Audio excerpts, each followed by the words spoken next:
Oh, dude, did you see Bootsy Collins, bro, keeps adding Max Crosby, bro, and he keeps on saying the funk is down for the Raiders. Oh, hold on a second on that. Dude, did you see Yeah. Well, that probably comes from the Hard Knocks comments, right? Remember? Max says he likes rap, but he didn't know who Parliament or Funkadelic was. Oh, well, did he say Yeah. that? Oh, no shit. Because Mike Mayock was calling him out. Oh, Mayock was calling him out. I missed that, bro. I don't know how I missed that. Should have stayed with me. What's good, y'all? We got our soft open right now. We'll be with you shortly. Let me get this posted.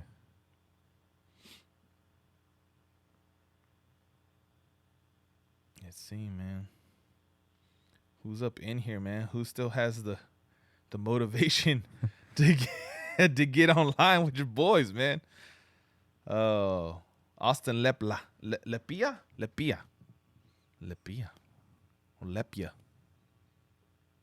You correct me, Austin.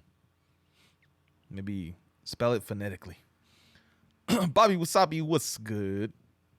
Vincent Lobstein, good to see you, brother. Jack Bauer, 24.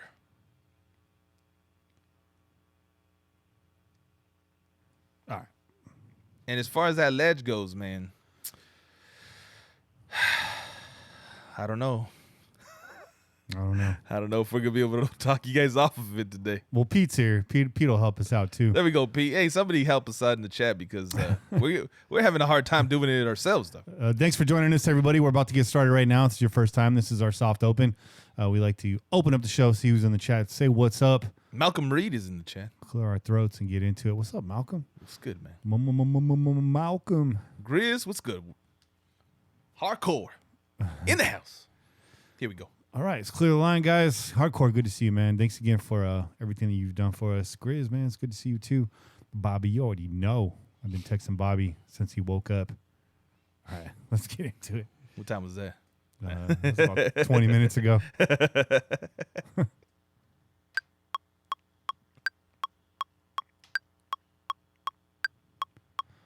You're listening to the Pillaging Podcast, proud member of the Crow's Nest Podcast Network, companion podcast to PJ4F.com, the #1 podcast in Raider Nation.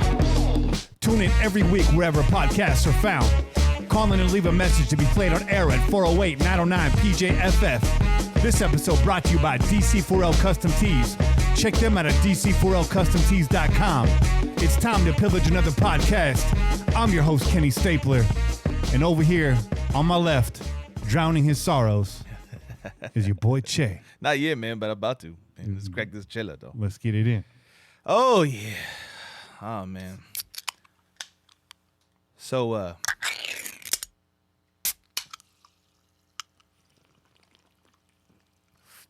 me get that drip. As you guys may know, I'm sure you guys are with me on this. You guys are probably down right now, feeling a little depressed.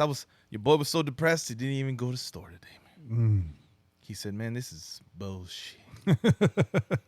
So for those reasons, we're having a replay of a beer that I believe we covered maybe about a month back or so.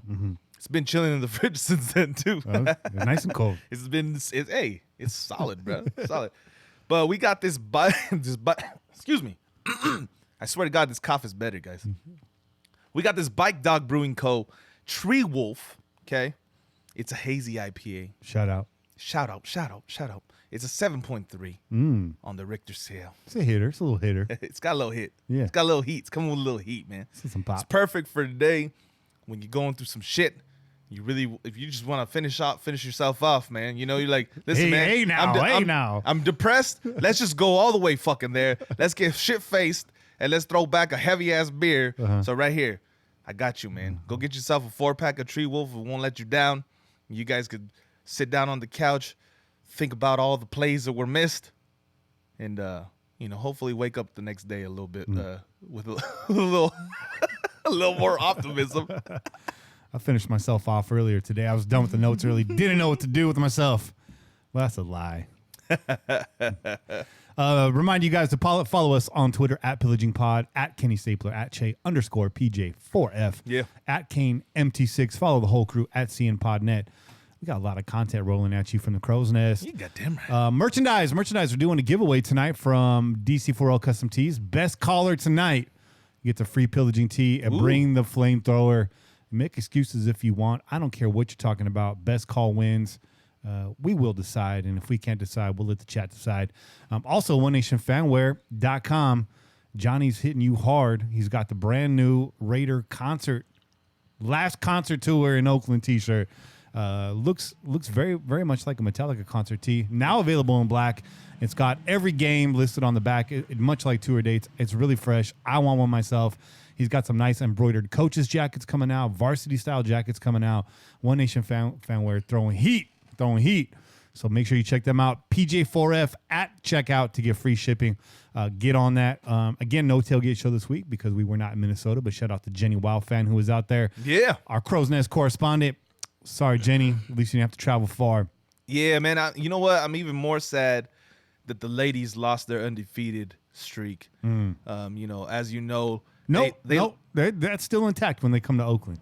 That's still intact in Oakland. No, well, here's the thing, though. Okay? Home streak is alive, Che. The home streak is alive, definitely. But they like to brag about the 2 games that they went to. Now, we all know that Jenny lives out in Minnesota. Her game last season was Arizona, and we won that game.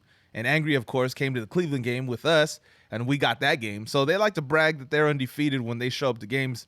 Unfortunately, that streak has died, but that doesn't mean you don't have a second shot. Jenny, come out to the Coliseum. Start a new streak. Okay? All home games. That is correct. That is also correct. You're stalling. We'll bring the 20-minute drill. We'll bring that 20-minute drill back pretty soon. Tonight's show. That's more accurate, right? Yeah. Tonight's show, we got obviously some quick hits from the week, from today's game. We'll be recapping today's game against the Vikings, whether you like it or not. We're going to rip the Band-Aid off and get right into it. Oh, yeah. We're going to have Caine's MVP and Trash Can Player.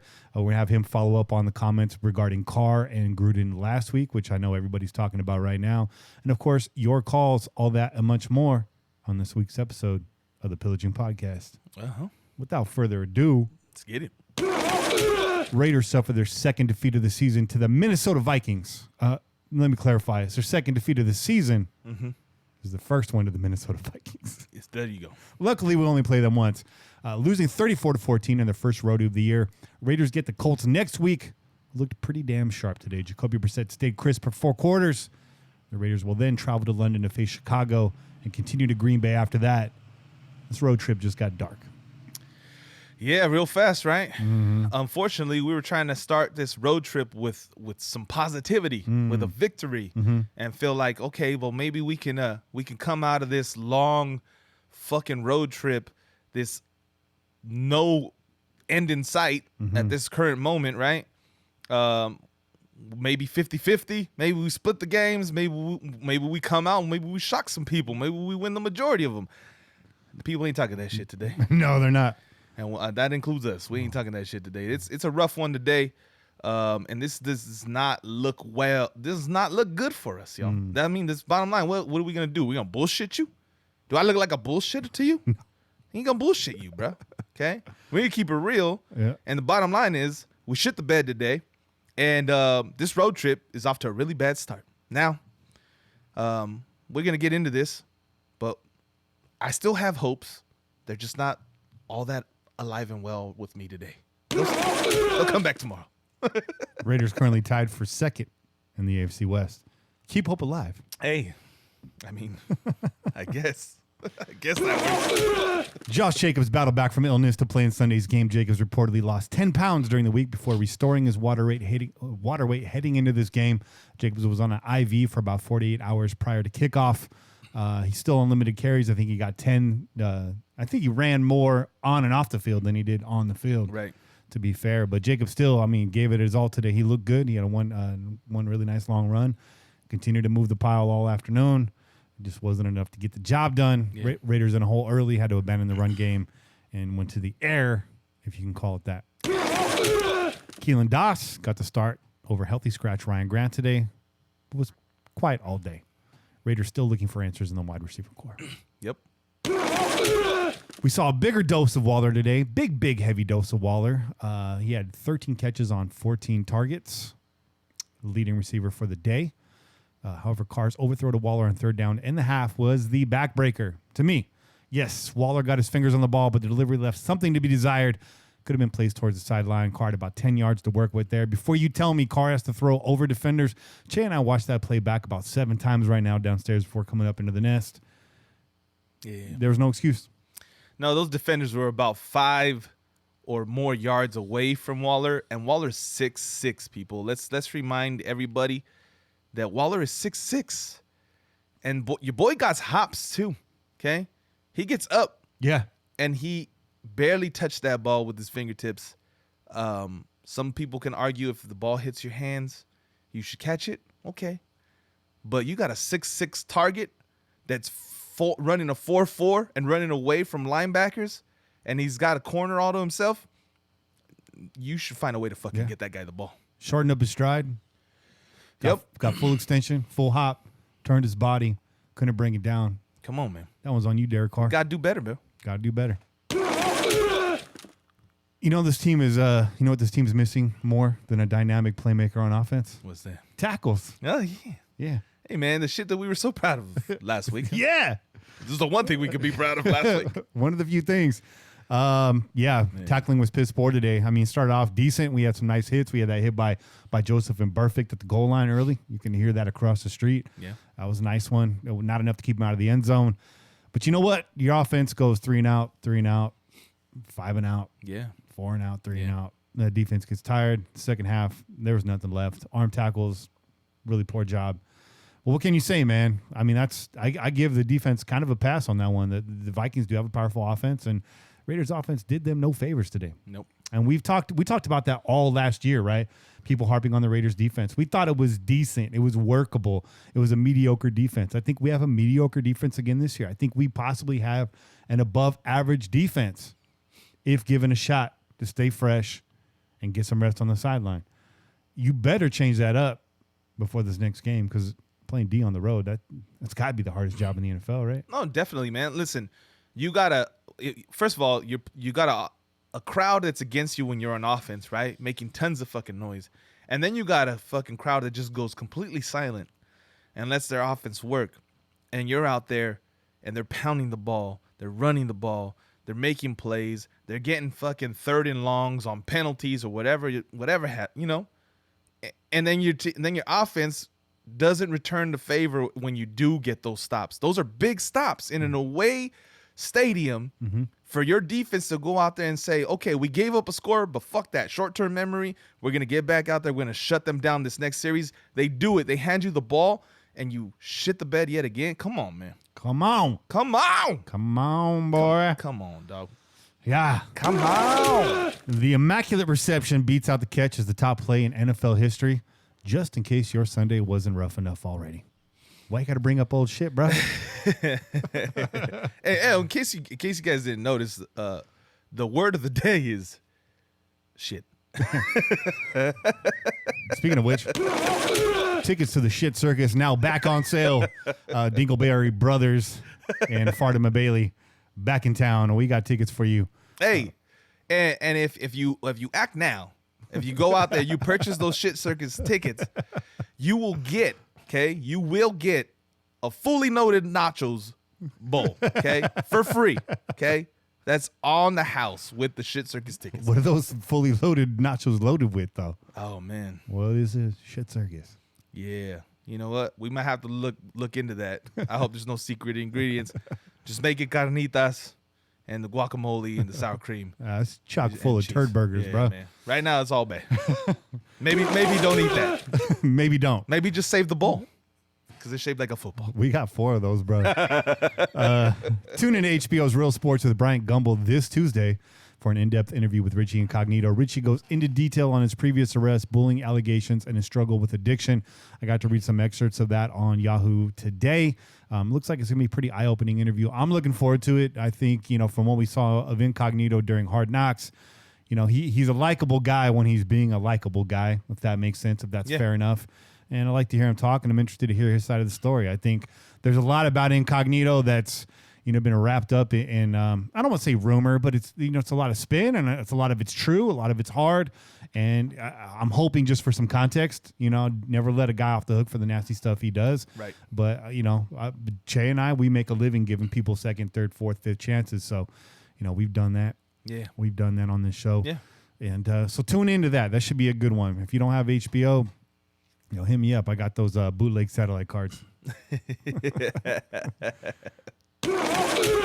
Prior to the game, former Raiders wide receiver Bryce Butler worked out with the team, says he'd like to return to where his career first began. Yeah, in the shit circus. No doubt. Listen, man, let me just say this, man. No hate on you, Bryce. We all wish the best for you, right? And we all hope that you land somewhere and your career maybe turns around to at least a positive one. But if you're on this squad, we're in trouble, bruh. If you beat out people to make this squad, our receiving core is in trouble, bro. I'm just saying. Okay? So, no hate on you, but that's just facts, bruh. Yeah. There's a reason why you were on this squad all those years ago. It's because we didn't have any receivers, bruh. That's why you were on this team. And guess why you're back. But no, man. There were some diehard fans that were sad to see Bryce go to the Cowboys when he did. Yeah, he was a bit of a Renfro at that time. We're real. Hey, listen, the fans love those guys that put on the silver and black. Okay, and we will stick by your side, and we will have love for you. And there's no hate on Bryce Butler because there's a few plays where we're like, yeah, Bryce Butler, he's gonna turn into something. Just never manifested, bro. Never manifested, and I know what it is. Maybe you just gotta work a little harder. Maybe you gotta go work on your routes a little bit better. Maybe you turn it around. I think he's still young, right? He's not that old. He's a young cat. So I mean, it's not impossible that this guy can become a productive third receiver on somebody's team. But if you end up back on our squad right now, I'm just saying, if you end up back on our squad right now, it's not a good look for us. It's not a good look for our wide receivers. It's just bad. It's bad. It's bad, bro. It's bad. This is not directed at Bryce Butler, but you did remind me. I have a new caveat to the Once a Raider slogan. It is now Once a Raider, eligible to always be a Raider. It's not automatic anymore. Eligibility. You have reached eligibility by being a Raider. I like it. We will decide after the fact. Yeah, no, well, we reserve the right to decide who qualifies for always a Raider, okay? You were once a Raider. Now, let's just wait and see how you act, okay, when you depart said Raiders. And then we will just let you know. We will notify you if you have been qualified to be an always Raider. Yeah. And if you're having a hard time figuring that out, not to get political, but there's a lot of people out there say, the Constitution was written a long time ago. Doesn't necessarily fit the world that we're living in today. Same thing applies. Facts. And I'm not. And before we move on, shout out to Grizz because he has a question. He wants to know if those nachos come with special mushrooms and a side of space heaters. If you come have nachos with Bobby Wasabi and Kenny in the crow's nest. Yeah, they do. Yeah, they do. It is almost tea season. Space heaters he refers to is my Kenny Stapler and Polygon's new record, Space Heaters, under the band name Modus Ops. Yeah, you boy. can find us on all streaming platform. Modus, second word, Ops, OPS, title, Space Heaters with a Z. Check that out. Yeah, shout out. Somebody was in the chat talking about this. The background got them feeling like they're listening to the Modus Ops record. Yeah, that's a spacey record, man. Yeah. Bassy and space. If you like bass, turn it up. Here you go. Uh-oh. Here's your early injury report. Obviously, we'll get some updates as the week goes by. But in this game, Raiders are pretty banged up. Mark Heldy exited. He was downgraded out, I think, sometime in the second quarter. Burfict missed time in the second and third. Morrow was nicked up for a short period. He got back in there. Trent Brown couldn't finish. And who else am I missing there? Hankins. Yes, Hankins got injured, and I think he got back in. He got back in. He did get back in, but he was very effective early in the game. Yeah. Now, obviously, the way that the game panned out for the defense, they were on the field so much, you could only imagine that they were going to start to have some miscues and falter and get tired and whatnot. So he started off strong. He didn't really show up too much in the end. And maybe that's because of injury or it's just because we were getting our asses whooped. Yeah. Shout out to Wap, man. It's good to see you in the chat. Shout out, Wap. Yeah. Hope you're doing better, bro. Pray for Wap, man. Pray for Wap. This is just that time of year, man. Everybody I know is going through it, myself included. Pray for us all, man. Pray for us all, inside and outside of the Raider Nation. It's time for our next segment. You know what it is.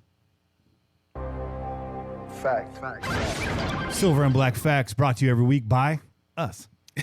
We're looking for a sponsor. Let us know, man. We miss you, Mike. We miss Mike Gorelli over at PFF Raiders, but we're going to keep it moving. Regardless, penalties set the tone early on the day, extending drives and giving free yards to Minnesota early and often. Only 7 penalties, 84 yards. Yeah, we can't have that shit, bro. Fact. That's a fact. Carr was wildly inaccurate today, to quote Caine, despite finishing 27 of 34 with 103.7 rating and 2 touchdowns on the day. That's for you Carr stands out there. I'm not sure we're in that boat anymore. Spoiler alert. On paper, you think that's a pretty decent day. But if you watched, Carr was on his horse all day, man. He was galloping around, happy feet. Listen, man, it was a bad look. Let's just say that. It was a bad look, Carr. Mm-hmm. And we've come to your defense, and we've told people to be patient, give you a chance, and, let this second year get going. Mm-hmm. We're 3 games in, bro. And you better do something quick because the tide is changing, and you don't want to see us when we're mad. The entirety of the world laughed when the Giants drafted Daniel Jones. Mm-hmm. Saw what he did today? Yeah, man. They benched Eli and started the Daniel Jones era, right, in New York. And your boy went out there. I mean, not our boy, right? He plays for the Giants, but he went out there and he did his damn thing. And he did I guess he finished off the game pretty strong, right? I know I was reading a little bit. I didn't get to watch the game, but I know he had like a nice drive at the end. He put them up, and then the Buccaneers shit the bed because they missed the game-winning field goal. But, hey, I mean, he's getting wins, which is something that Eli was not doing consistently with this very same squad. Okay, so, 2 Super Bowl wins for Eli, but his time has passed, man. There's a man with a porn stash named Gardner's Men's Shoes. And he's crushing. Gardner Minshew, I think he's a 6th rounder. I think he was a 6th rounder, bro. This year, drafted in the 6th round of the NBA draft. He don't even play. Imagine that. He didn't even play. He wasn't even at the combine, man. Gardner Minshew's world peace, killing it right now in the NFL. Is world peace his? Yeah. Did he ask? Well, did he ask Meta if he could borrow that? He married into the world peace family, I think is what happened. Yeah, man. What the hell, dog? Jacksonville gets rid of their quarterback, not by choice, right? Nick Foles goes down with an injury, and this 6th round kid comes in, starts playing well. Well enough for them to win, right? He's not turning the ball over. He's not putting up gaudy numbers. This guy's not going like 350 yards passing or anything crazy. He's playing like a solid game. Like 200, 250 max is what he's like throwing right now. I don't know. I didn't see his stats for today. But like a couple TDs, no interceptions. And he's giving his good defense a chance to keep them in the game, right? Or make plays on defense. Hey, man. It's enough to make Jalen Ramsey go, Right. Ramsey was putting his jacket on, and the pizza rolls came out of the oven, and he was like, maybe I'll just stick around a little bit longer. He's like, things that make you go, Yeah, the report that Ramsey cleared out his locker on Thursday, or after the game on Thursday, is actually just moving closer to Gardner Minshew's. He was just trying to get close. He's like, I like this guy. This guy. Don't quote me on that. This is my kind of guy. But yeah, man, so we're going to get into that more later, and don't jump off the ledge just yet. Kenny, Che, you guys have been defending Carr. We have been, but we told you, myself and Che and Caine told you at the beginning of the season. This is a prove-it year, This is a prove-it year, and a lot of you agreed. There is no more excuses for Carr. We surrounded him with weapons. True, the offensive line is not healthy right now. I'm not going to put that on them today. I understand 4 sacks, 5 tackles for loss. We watched the sacks. Yeah. 2 of those were on Carr. Yep. At the very least. The interception on Carr, happy feet. He had a chance to move out, buy himself some time. He had open receivers. Overthrows. I mean, come on, man. Like, you guys saw the game, okay? And I get it. You guys want to be supportive, and you want to back this guy. We've been doing it. And I'm not sitting here saying that I'm not going to be back next week doing it again. What I'm saying is it's time to show what we've been fucking arguing for, okay? Like, we've been arguing on your behalf, saying you have all these reasons why you weren't performing. Injuries, a shit line, bad coaching, no weapons. All that has changed. All of that has changed, okay? Things are different now. We revamped the line. We brought in weapons. I mean, weapons that we didn't even really think we were going to have, because the weapon that we thought we were going to have isn't even playing football anymore, okay? He's sitting somewhere in his car doing social media posts right now, okay, because he got cut by the Patriots. But that guy's gone. But you have Jacobs, who everybody had good feelings about, and he's proven that he is that guy. Ill or not, he still puts up 5 yards of carry. Yeah. Okay. And then the guy that nobody thought was going to come out and do his damn thing is Waller. A 6'6" tight end who everybody was like, oh, but he's only going to be situational because he's only going to be in there for passing downs. And then they're going to have to put Carrier in there for the majority. This guy's not out ever. No. Like, he's in every series, every play. Carr mentioned in the presser, this guy's blocking linebackers, safeties, defensive linemen. He's catching balls. He's doing everything right. You know. And then they got you a guy with sure hands for third downs, for short third downs, for shizzle, right? In Hunter Renfrow. And then they brought you a tall, lanky, a guy that can go downfield, wide receiver. Yeah. In Williams. What's left, man? Let's get it done, bro. Come on, dog. Okay, all right. Tell you what, you turn this shit around next week, we're back on board, bro. But right now, we're really fucking mad at you, Carr. Let me tell you guys a secret. Carr all last year texted me after every single game. And he's like, What'd he say? What'd he say, like, we good, bro? I was like, you're good, bro. There's a lot of circumstances. We're good. Carr texted me today, left on red. Yeah. I like that, yeah. That's the name of this episode, by the way. That sends a message, bro. Okay? That's a message without even sending a message, bro. I haven't checked my phone in a couple minutes. We'll see if he gets risky and sends that second or third text. Just the couple question marks? Yeah. Question? Bruh. And then it's going to be like that sad, like, okay, then. I guess I'll see you tomorrow. Send him that Eric Andre gif. Oh, shit. So wildly inaccurate, man. 27-34, the one interception. We talked about, we were just looking at the interception. We were picking that apart with the fine-tooth comb. He had options on that play. Lots of options, He runs right into danger. Well, it doesn't run into danger. It's his feet. His feet are hopping. Go back and watch that play. Tell me if he ever sets his feet, and tell me if he has any reason not to just set his feet and chuck it real quick. No, he had plenty of spacing. It wasn't like guys were on top of him. It wasn't like his offensive line was falling back on him. He had plenty of space to set his feet and make the throw and make the completion, bro. But you're tip-tapping, bro.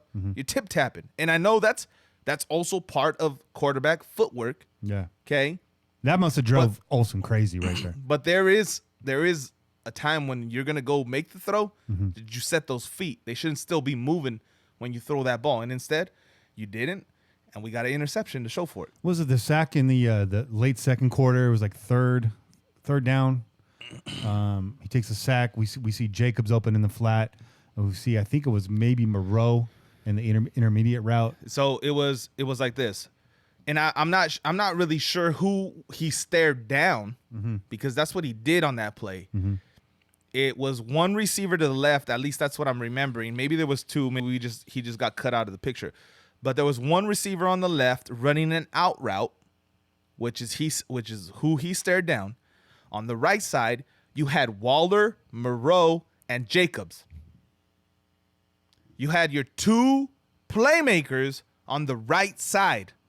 with Moreau. Not one look. You know everyone's eyes are going to go to the playmakers. And what happened? Moreau's wide open in a little corner route. Okay? Carr doesn't even look over there. Takes 2 steps away from that side of the field. He's looking for the out route.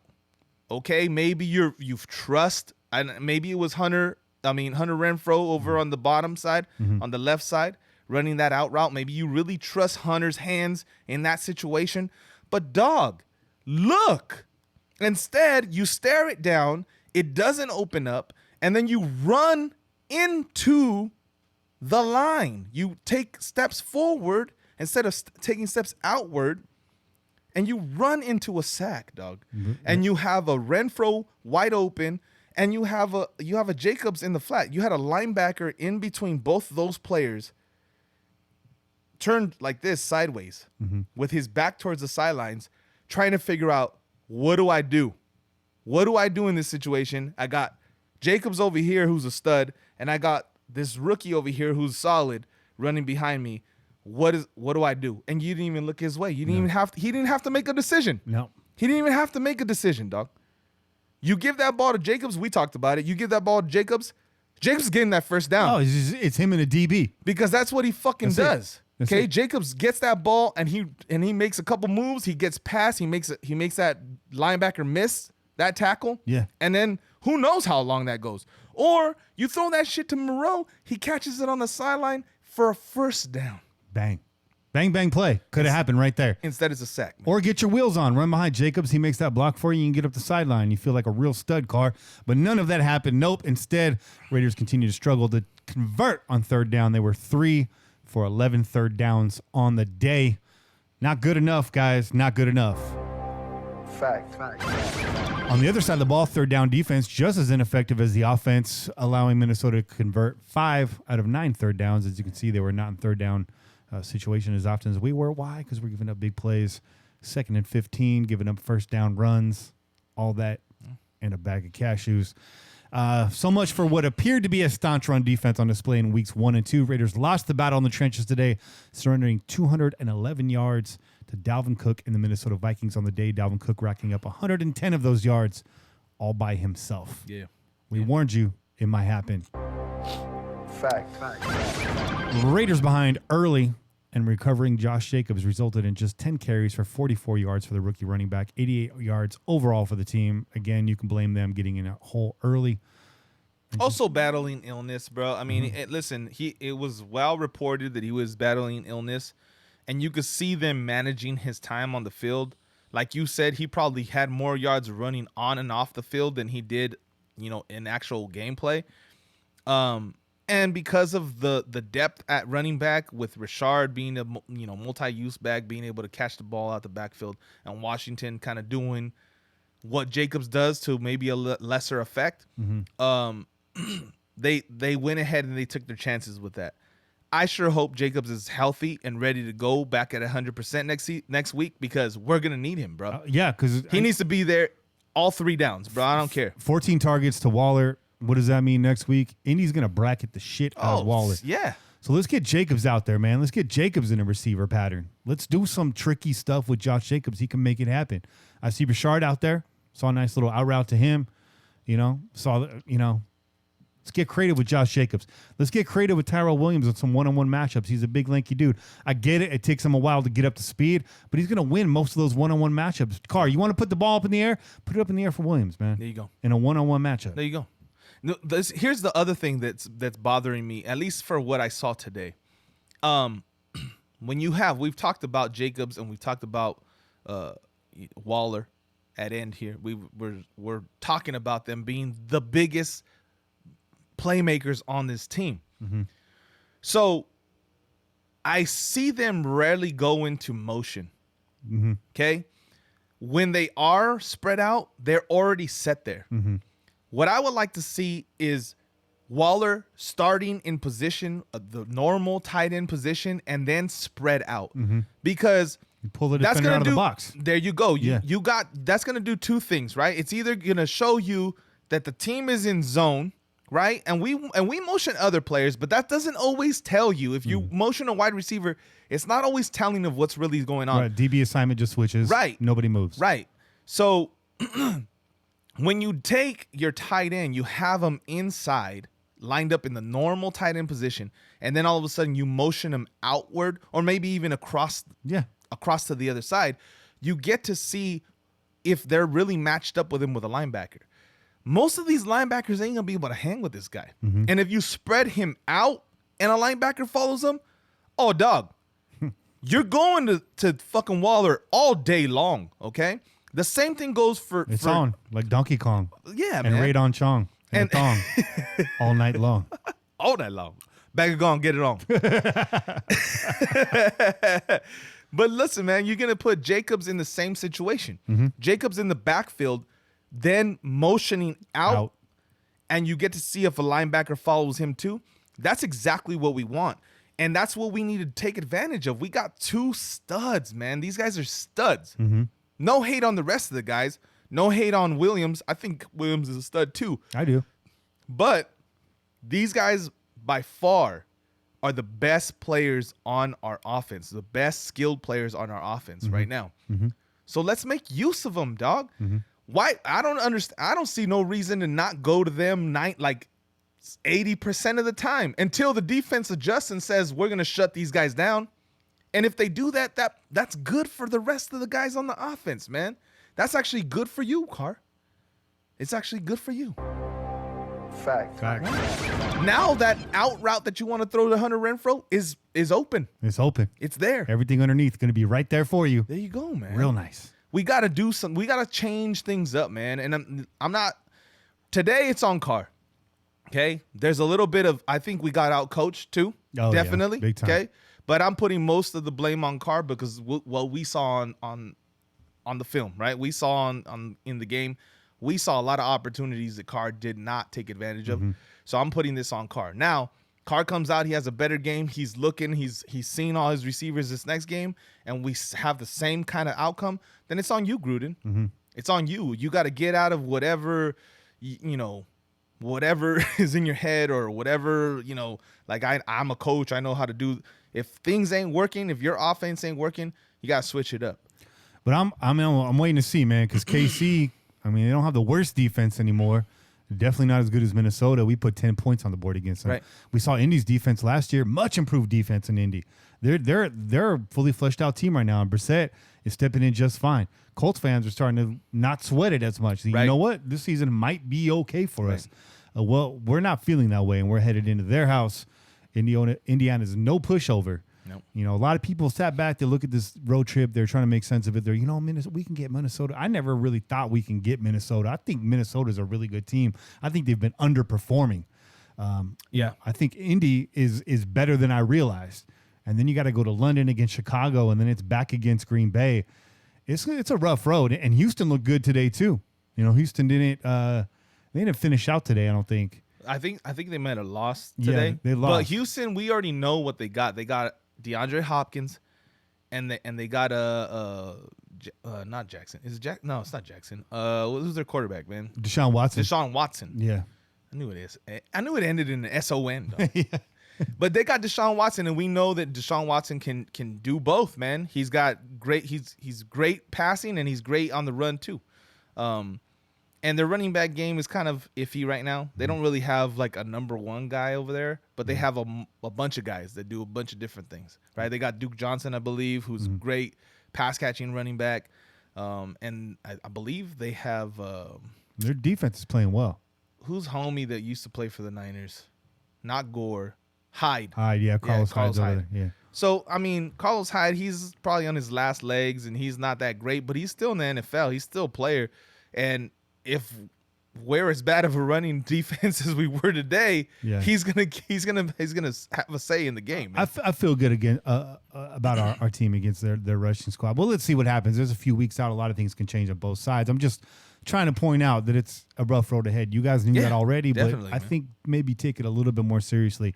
There's no easy wins left in the next 5 weeks over here, bro. I'm sweating like Drew Rosenhaus right now. I am too, dog. I don't even know what happened, dog. I thought it was kind of cool when we walked in here. All of a sudden, I'm sweating like Rosenhaus. I probably got dark spots on my shirt right now. I got these sweaty forearms going. That was a gray shirt when you walked in here. My arm hairs were straight. Now they're curly, dog. I'm just saying. You got the afro sheen on your arms. Last fact of the day, Incognito returned to the fold this week, but did not equate to much improvement on the offensive line. In fact, Oakland's protection took a step back, literally allowing 4 sacks and 5 tackles for a loss. And before I leave you in this segment, Josh DeBow tweeted out today, you might have seen this. And this was before the end of the game. Raiders' last 17 drives, punt, end of half, interception, punt, interception, touchdown, punt, turnover on downs, and a missed field goal. Yeah, that's how it goes. Damn, man. That's how it goes, man. We'll do a game recap with Caine, I think. I think we'll save that. We want to save some juice for Caine. I know he's got a lot to talk about. I don't want to take the wind out of his sails. Is that a good plan? Or take the rum out of his mug. We don't want to do that. We don't want to do that. Well, we're going to take a break. We're going to get some fresh air. We'll be back in 2 and 2, as Chuck Woolery would say. There you go. Stay tuned. We'll catch you guys on the other side. Peace. We out here.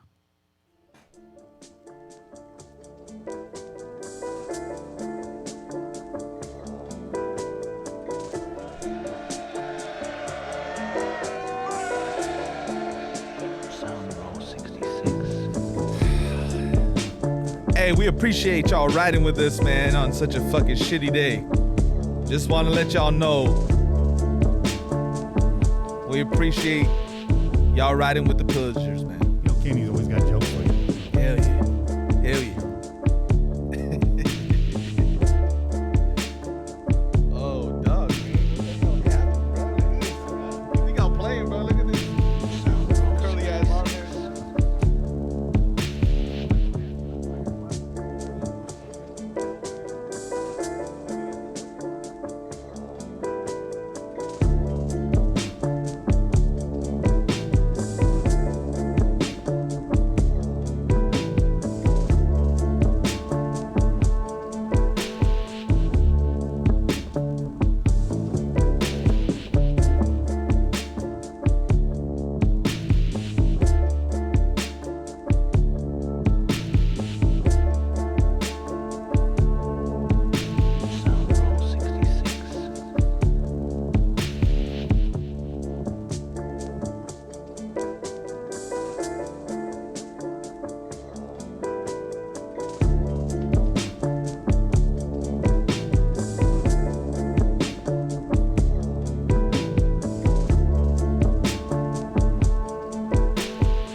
Shay's seeing a man about a horse right now.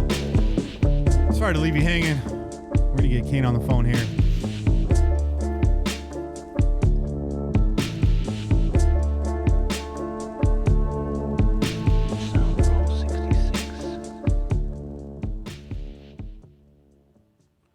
Be a nice little fade right there.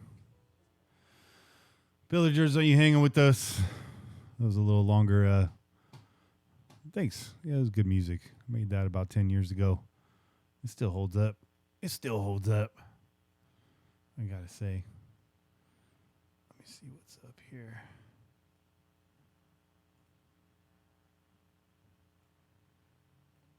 Real quick. You guys are already talking about quarterbacks. I see you.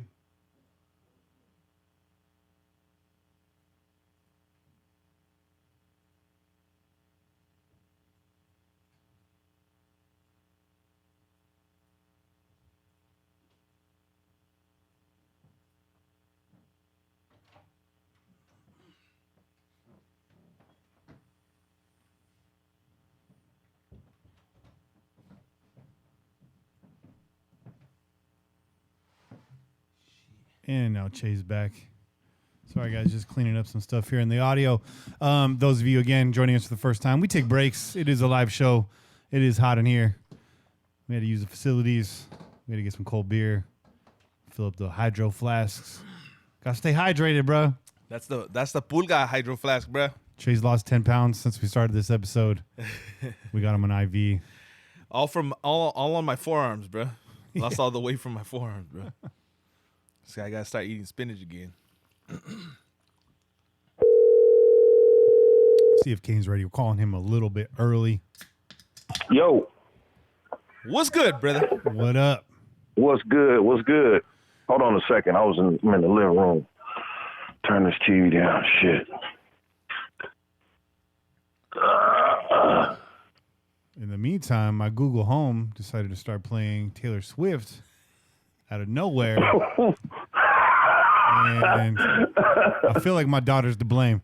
Hey, let's get that technical department on the line right now and ask them what the fuck is going on, Google. Yeah, what's happening? What the fuck is going on, Google? Well, just while we're on break over the summer, my daughter was visiting, and she thought it was funny to what was she was playing? Tell me why. Who does that song? I don't remember. I don't know, Backstreet Boys or something like that. Oh, she kept playing that song, right? Yeah. With the Google Home, the voice control. So I set up a Google routine because there's a song she hates. So every time she gave that command, instead it would play came back the other way, and that's how I play. It looks like she may have infiltrated me from outside the compound. You taught her well. Yeah, you taught her well, bro. Yes, sir. All right, guys, stand by. And we're going to go live here in 3, 2.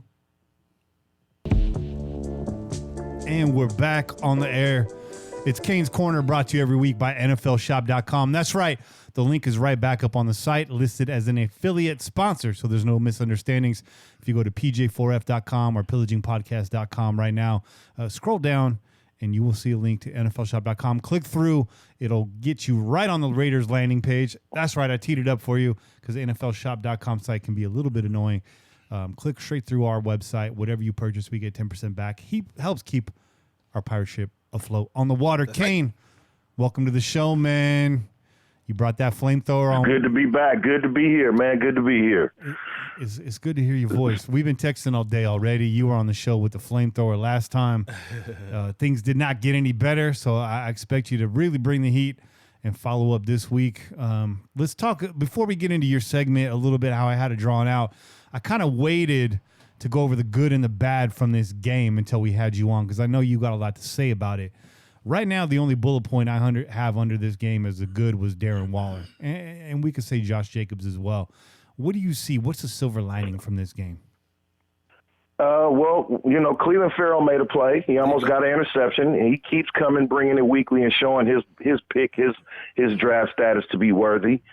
And that's about it. Carl Joseph is laying the wood, but the defense is just lacking right now. You know what I'm saying? We missing Abram.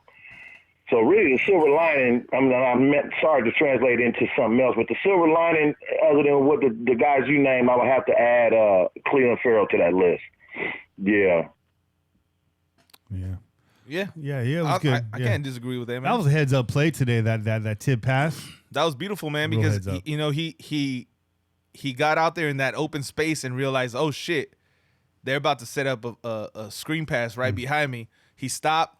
He got himself up in the air, got that hand up, and he got that hand on the ball. Almost came down with him, man. If he would have, that would have been beautiful, man. For the first time in 17 years. Awareness. His awareness was on display, and I like seeing that. It shows that he's getting better week in and week out.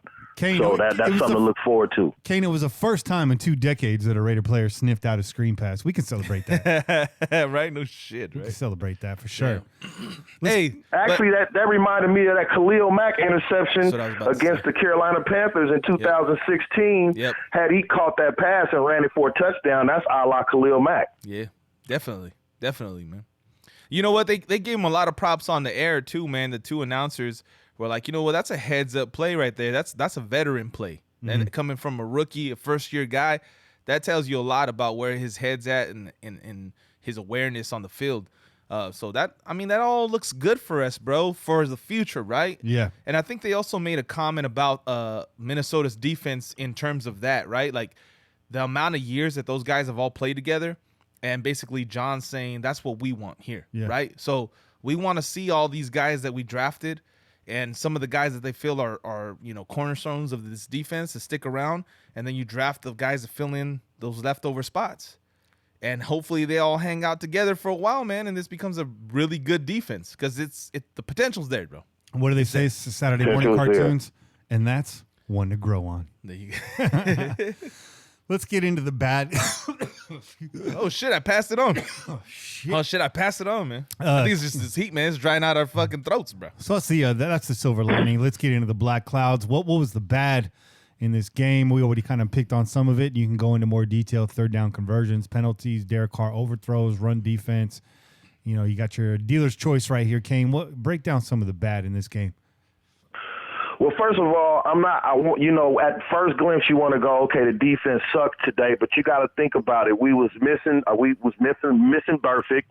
Lee got hurt in the first few series of plays. We were without Abram.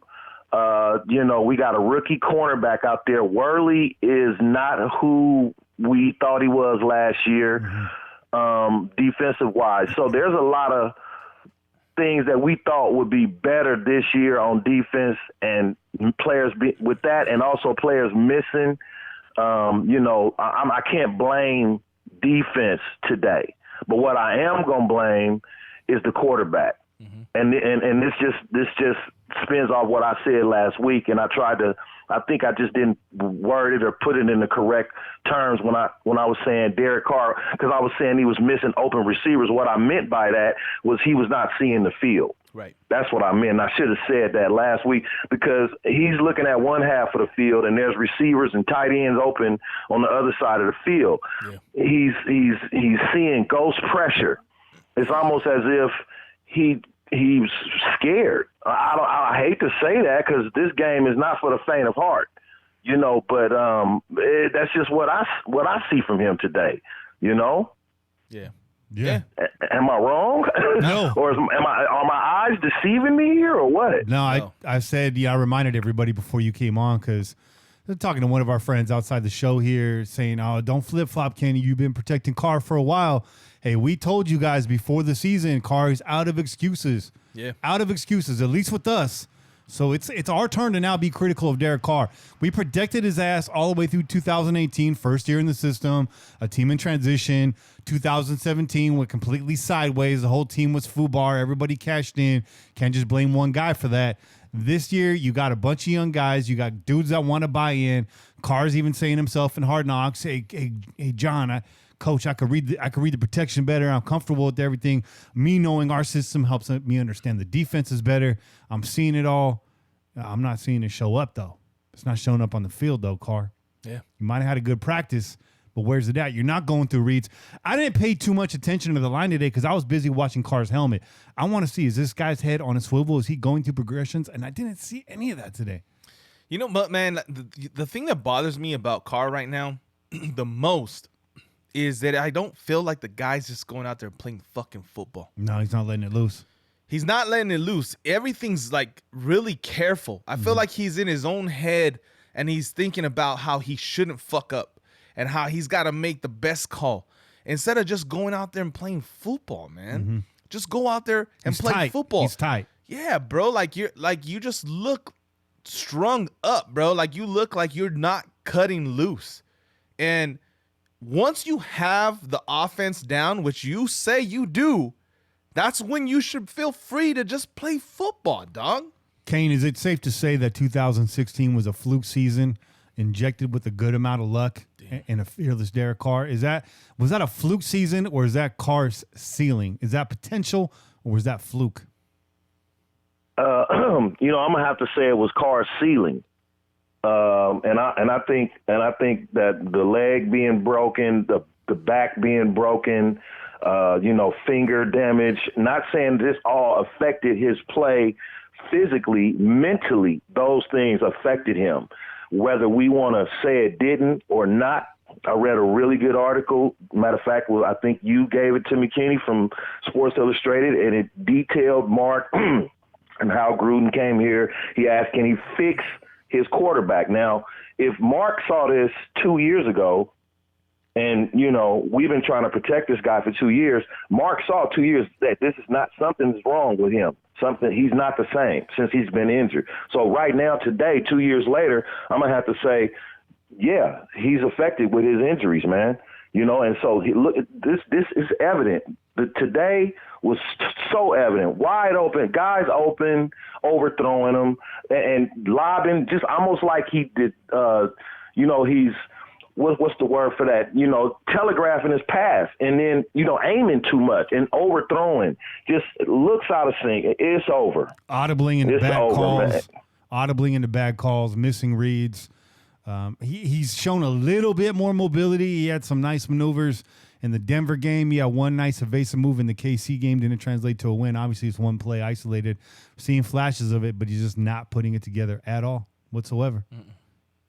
What happened to the car that broke running in New Orleans and did a flip-flop over the first down line? Right. That's the car that ran the football. That car has been gone since the injury. Injuries have scared him to death. Hey, it is what it is. And at this point, we're far removed from those injuries, so it's time to get over that. And we saw a glimpse last week when he had that scramble against KC. I'm still not certain how that call went, why it went that way. It looked like the ball crossed the line, but I think they marked it from where he left the ground, right? Is that how it works? So I don't know. They said that he kind of went out of bounds earlier. I don't agree with it, but I don't think there was a challenge on it. Nobody tried to look at it and review it. It was too tight of a play to do that. But listen, man, like the man was out there playing with injuries in 2017. So I'm reluctant to call him scared, bruh, okay?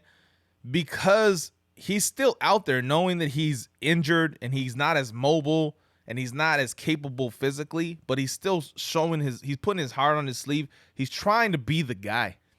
I've always felt like Carr, he's trying to be the guy. I still think he's trying to be the guy. I think right now he's overthinking shit. I really do think he's overthinking shit. Or he's like, this is the number one read. Like, I need to fucking make this happen. Like, he's trying to fire off. He thinks somewhere in his head, he's thinking like quick plays, get quick results, and we get down the field fast, right? But instead, he's settling for short routes, underneath throws, and then when he does finally look a little bit up the field, it's like he's like too concerned about, I gotta make the perfect throw.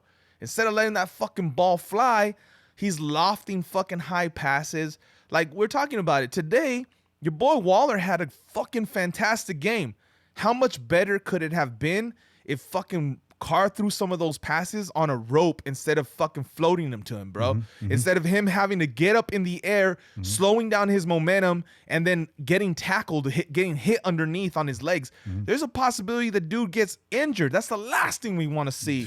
is Waller go down with an injury because he got hit as he was coming down on the field or whatever. Get him the ball and let him make a play, bro. Then we'd truly be one-dimensional. And like you said, you kind of touched on it. What I was going to go into is, we're blaming Carr. There's a lot of people blaming on John Gruden, too. And you go back, you look at Rich Gannon's numbers under John Gruden, and you're familiar with this, Caine. He averaged about 7.5 yards per completion. So it was the same philosophy back then. John's got some new wrinkles.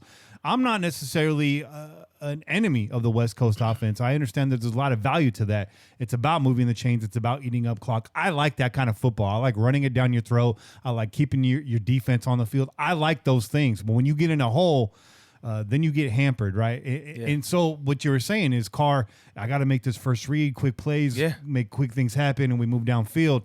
But at some point, Carr also needs to be his own man. That's what Rich Gannon was. Yeah. That was where the success came from. Is that right, Caine? We used to see Gannon and Gruden, yelling at each other on the sideline. That's not how it goes. Yeah, but this is what was there. You got to be able to freelance a little bit as well. I mean, how much of this blame gets placed on John Gruden, Caine? Well, I think, for as far as the play on the field, you can only blame Derek Carr for the play on the field. Now, the play calling, and here we go back to these quick passes and this quick release, getting the ball out.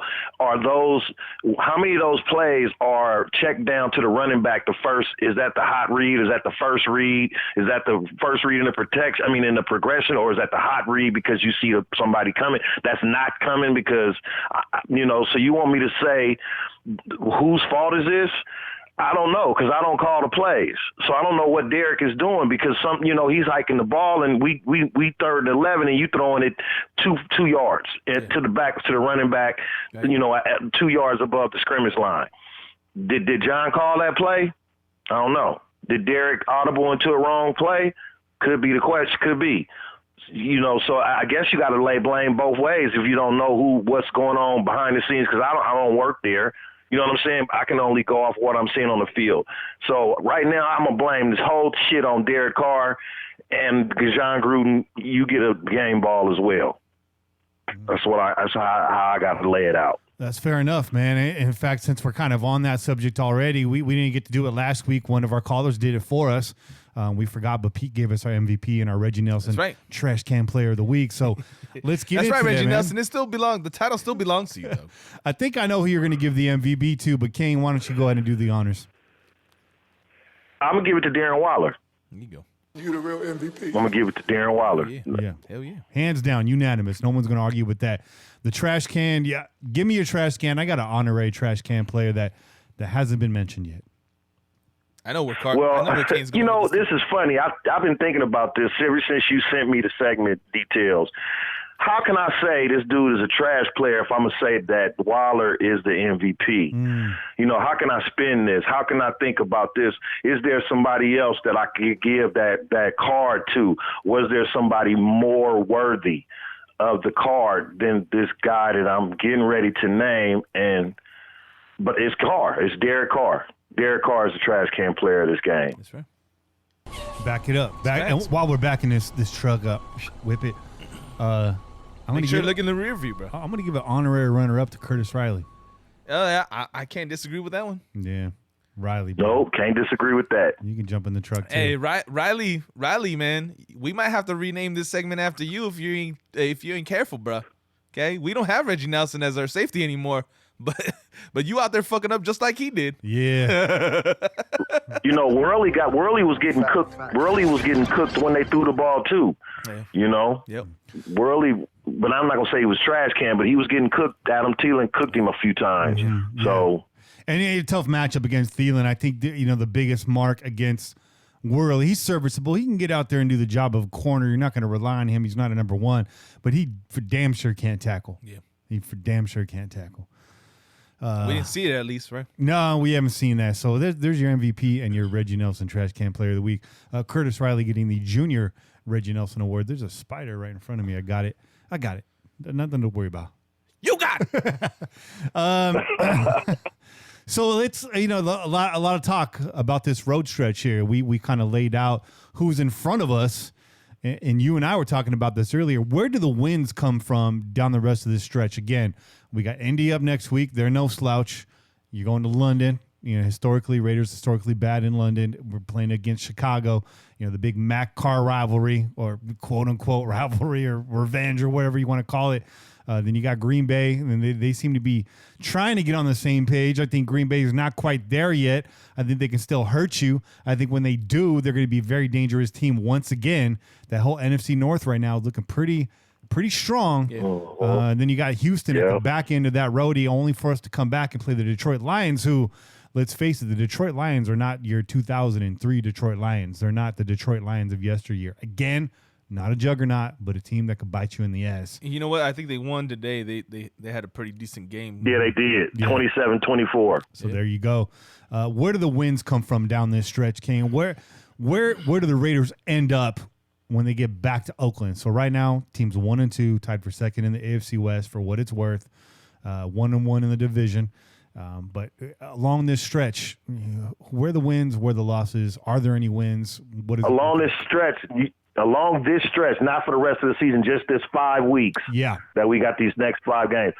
And you said, run this by me. We got Indy, we got Chicago, Green Bay. Who else after that? Indy, Chicago, Green Bay, then Houston, and then back home. Then back home. Indy, Chicago, Green Bay, and Houston. And where can we get a win out of one of those teams? Indy would be my choice to pull out a win because the rookie, the young kid, the young guy, the young quarterback. Yeah, he's still young. So we got a shot at rattling him and maybe going on the road and pulling that out. I don't see us beating Chicago and London, but that can, traveling to London is hard on both teams. So, that's a winnable game because of the travel for both teams. I don't think we can beat Houston in Houston. I don't think we can beat Houston out of Houston. Deshaun Watson is a good quarterback. They got a good defense. So and Green Bay is Green Bay. So if I'm looking at the schedule, I'm gonna say our next shot to win would be next week. So Brissett's numbers today, he was 28 of 37 for 310 yards, 2 touchdowns, 0 interceptions. He took 1 sack. Ooh, shit. I should have looked up the numbers before I said that. Damn. Okay. Yeah, Brissett's doing all right, and he spread the ball around. They had 1, 2, 3, 4, 5, 6, 7, 8, 9 different players catch balls today for the Colts in that win. And defensively, they recorded 0 sacks on the day. They had 4 tackles for loss. The defense is doing okay. They held. You know what? Let me add to that. They were missing their stud linebacker, second-year linebacker. Darius Leonard was out with an injury. So that makes a big difference for their defense. And they still gave up nearly 400 yards to the Falcons, who did okay in their passing game. So 304 yards passing. And the tight end had a good game, too. Sorry to cut you off. We wanted to add to that. The Falcons tight end had a good game. We got Waller, so, we'll see what's up with that. But, yeah. Yeah, I know. You're right. I'm looking at the receiving numbers right now. Austin Hooper? Yeah, 2 touchdowns, huh? Yeah. Yeah, there it is. Well, let's get Waller in the end zone, bro. He deserves his shit. He's busting his ass for us. Yeah, so it's, again, the Colts may be a more even matchup than the Vikings. I kind of told you before we went into this game, Vikings and Raiders kind of starting out similarly, looking good, looking, a little sluggish in their second game. But the Vikings, just on paper, you already knew. There's a lot of talent on that squad. I was telling you going into this game, everyone's overlooking this Vikings defense. It's all I kept hearing. Actually, I said something last week on the show. I said they're the number 4 ranked defense, and we got John better come with his game. I said that. Go back and listen. Yeah. In my little rant, I said that, yeah. When I say everybody, I never mean us, just to be clear. I never mean us. Yeah, so you're right. So, the Colts, but, what kind of hope do you have against – I think it'd make a good point against Chicago. We notoriously have not shown up in international games. But what's Chicago going to do? They're not a juggernaut. They got a scary defense. I'll give you that. I'm worried for Carr. Not everyone's saying Mac's going to hurt Carr. I don't think Mac's going to do that. I think Mac and Carr are still going to be brothers for a very, very long time. Mac was just talking about Carr the other day, bro. He was talking about how Carr's going to do his thing. And he said, my brother, Carr, he still has love for the Raiders. He still has love for Carr. That's his original family. So I doubt very much that Mac would go out there to cause harm on Carr. He's going to get his sacks if he can, and he's going to do it as gently as he can, bro. Trust me. Yeah. You know, I'm not even thinking of this as a Mac revenge game. You know how we go into these, you know how you go into these games where the free agent from your team is on the other team and now they want their revenge because the other team. I don't. Mac is humble. He good, but he's humble. Yeah. So I just don't see him with I'm chomping at the bit to get these motherfuckers. You know what I'm saying? I just that don't sound like a Mac to me. But you know, I'm not Mac. No, Mac isn't that guy, bro. He really isn't, man. I don't think so. I think he's still, like I said, he got a lot of love for Carr and the guys that were on the squad when he was here. And I think he still got love for Oakland, bro. I mean, honestly, I think he does. I don't think he's. A couple weeks ago, after that shit game that Trubisky had, that's when he said, he's like, oh yeah, my guy's gonna go out there. He's gonna still do his thing, DC. You know, he's gonna do it, my brother. I was kind of feeling like, man, Mac's kind of feeling like he wishes DC was playing for the Bears right now, bro. I mean, that's honest, but I mean, I don't know what they did today. Do they play on Monday night? They play tomorrow night. I was just going to say, I finally they get to play sit Monday, down and watch. yeah. I finally get to sit down and watch a Bears game. I haven't checked them out yet this year. Yeah, we'll see what Trubisky does, bro, because he's been shitting the bed bad too. Trubisky. Yabishki. Yeah, man. And remember this, y'all. When we traded Mac, I said, y'all ain't going to win. Chicago ain't going to win shit with Mitchell Trubisky as the quarterback. I said this. I said it too. So, and it's right now it's playing out. We've been talking shit about We'll Trubisky. see how this ends at the end of this year. If they don't make the playoffs this year and they end up struggling next year, and that's great for Trubisky us. wasn't the man. Mm-hmm. You wouldn't pay Mac, and you still don't have a playoff win, a Super Bowl victory, nothing. So, we'll see how that plays out. Remember, they traded up to get Trubisky and passed on Mahomes and a number of other players. So we're not the only ones whiffing in drafts, but I think we did all right with this draft. One player I would like to see step up out of this draft, and doesn't look like it's going to happen anytime soon, is Trayvon Mullen. We were kind of low-key excited about what this kid might be able to do. He's not doing well right now. But you know what though, man, that could change from this year to next year. His corner. He's a corner guy. It's the NFL. Mm-hmm. Everybody's fucking fast. Everybody's as good as the best guy that you were matched up in college, like, or better, right? So he's just got to catch up to speed, bro. Like it's his first year, and it's gonna take some time to get caught up to the speed of the game. You hear it all the time, right? The two steepest learning curves in the NFL for a rookie, quarterback and cornerback. Hear that all the time. Now he's been playing in the slot, right? If I'm not mistaken, he's been the slot guy. Yeah, he's been playing in the nickel and in the spread defense. Yeah, and special teams. Yeah, because he's been getting burnt too. Mm-hmm. Yeah, and I can see them wanting Ramsey on this defense, but I'm still not sold on 2 first-round picks. But I can see that. We need more than just looking at today's game. We need more than we need a number 1 wide receiver. We need somebody that can get Tyrell Williams freed up downfield where they double teaming the other guy. Because if you can shut down Tyrell Williams and Josh Jacobs ain't fully healthy, all you got is Waller. Mm-hmm. And so that's not a good formula to win any game against any team, the garbage team in the NFL. And don't get it twisted, Pillagers. Like all three of us really like Tyrell Williams, and I think Sean really put it well on his last episode of the Blackout Pod. Shout out. Williams is a solid receiver. He's big, he's lanky, but he's a strider. He takes a while to get up to speed. You need another guy in front of him to protect him with that speed, someone that can blow the top off.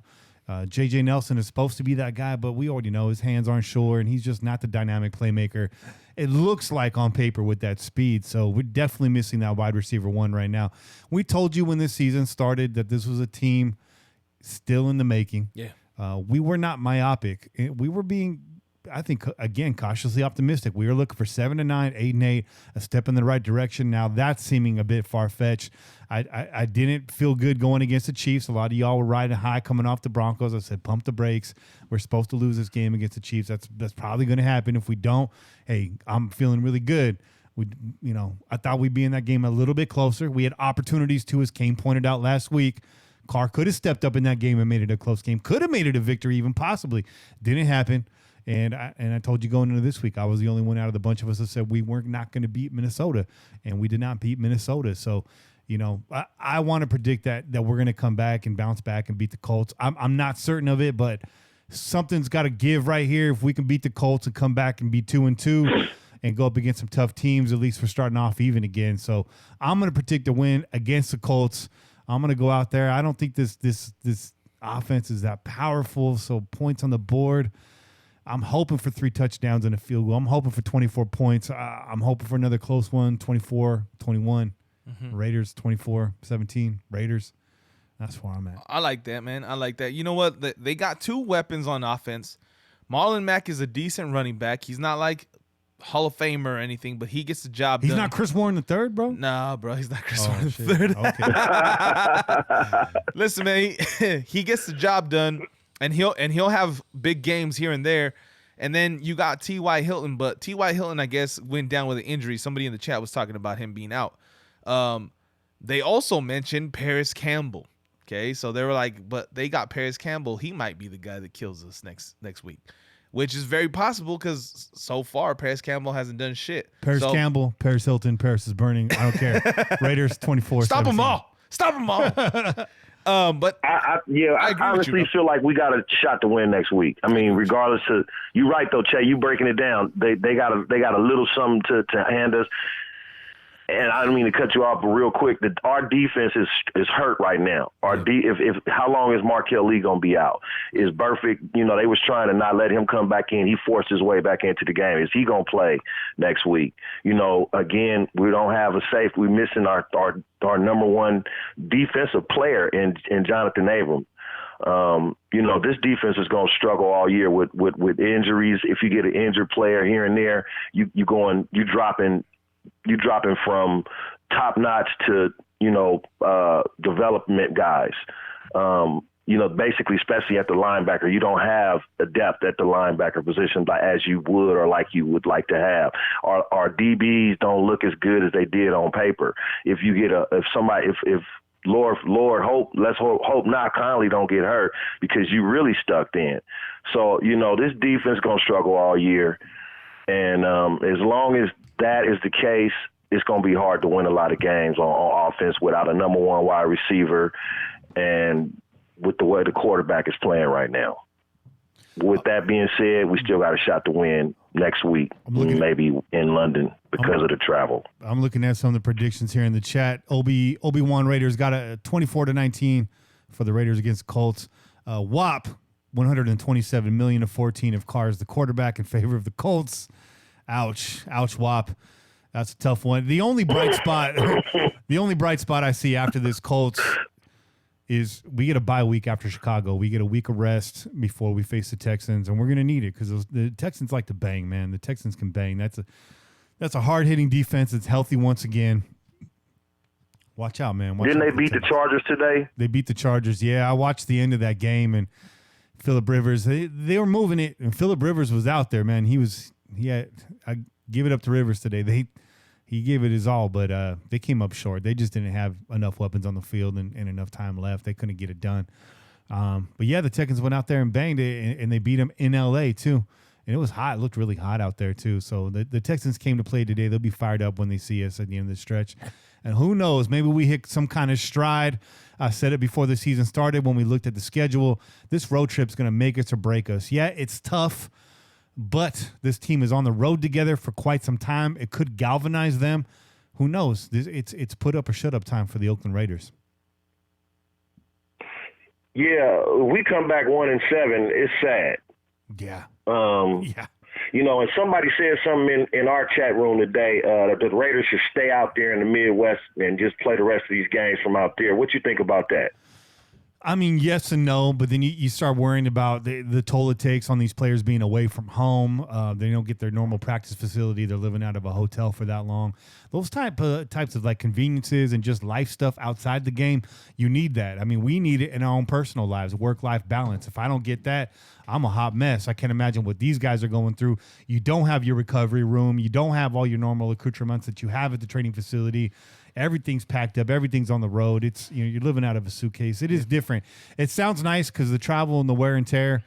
Yeah, but I think there's a lot to benefit from coming home. Well, even more so, dog. Like they're coming back to Oakland after all these games. It's not like they're just chilling, waiting for the next. It's not like there's like a quick trip so we're going to go from Minnesota to Indianapolis. No, that's not how it's going to go. They're going to come back. They're going to practice in Oakland, travel back out to Indianapolis. After that game, they're going to come back. They're going to practice and then head out to the next place.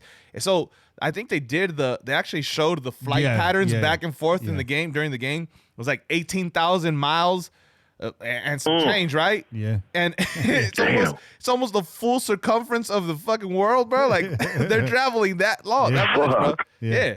So that's what Caine was asking. Should they stay out there on this trip? I was saying maybe one game, but not for the whole trip. And then I think definitely it would be something to consider if that bye week didn't come up after Chicago. Take that bye week, come home, rest up, finish out the roadie against the Texans, and then get back against Detroit and see what you can do. I'm hoping Raider Nation is out there at the Coliseum fired up at the end of that. You damn right. And I hope you all stop by the tailgate and have a good time with us too. Right. Because that's right. We'll put the fire in you. Because we know how to have a good time. Though. We do. Again, that's starting to be the highlight of the season.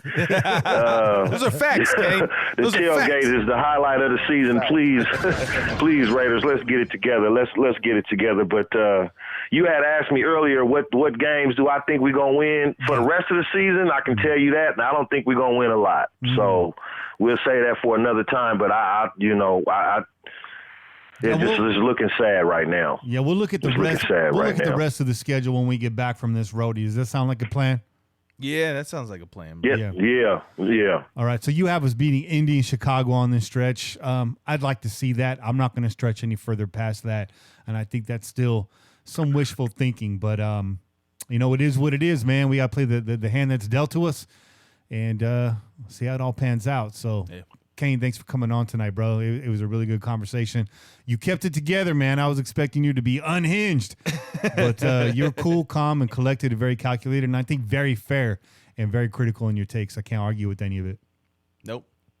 Right on, man. It's good being on, man, and I'm looking forward to talking to y'all next week after this win we get in Indy. There you go. Hell yeah. There you go. Positivity to end the end of the segment. Dog. We'll see you in the chat, man. Hang in there, fam. Okay, y'all. Peace. Peace out, bro.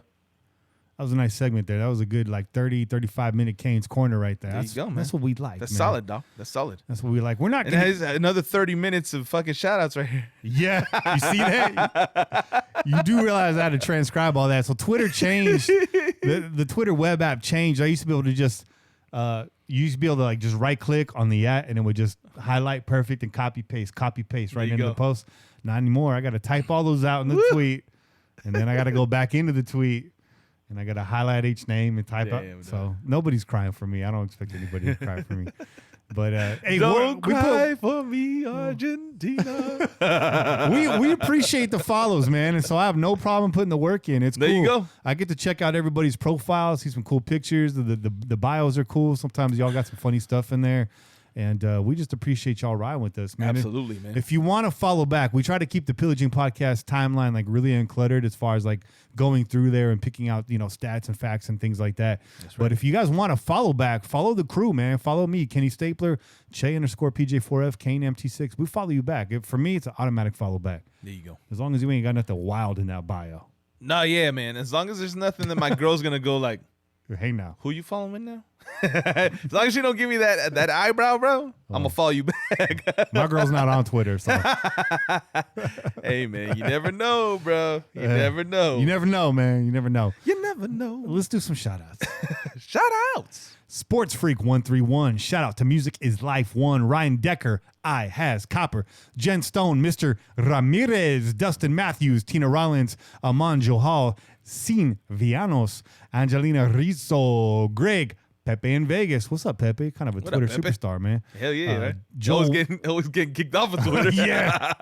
He's in Twitter jail, but Joel Weinstein, shout out to Kai Davis, Guy Betancourt, Desert Dweller, Dave Firstman, Lil Al Davis, Andrew C805, K-Ray, Scott Bertolini, Raiders to Las Vegas, Matt Holmes, Mr. Arnold, Goon Sushi, Kevin Farney. Yeah, that Goon Sushi's kind of sus, man. Yeah. But you're not Goon. Chad Greenlee, Edward Escalante, Lisa Eileen. She's a Raiderette. She followed us, asked her to stop by the tailgate next time we're there to do an interview. Shout out. She said they get there 4 to 5 hours early to start going through the warm-ups. I said, you guys work hard, and I appreciate the very nice reply. Did you tell her? Very courteous. Did you tell her So do we. Facts.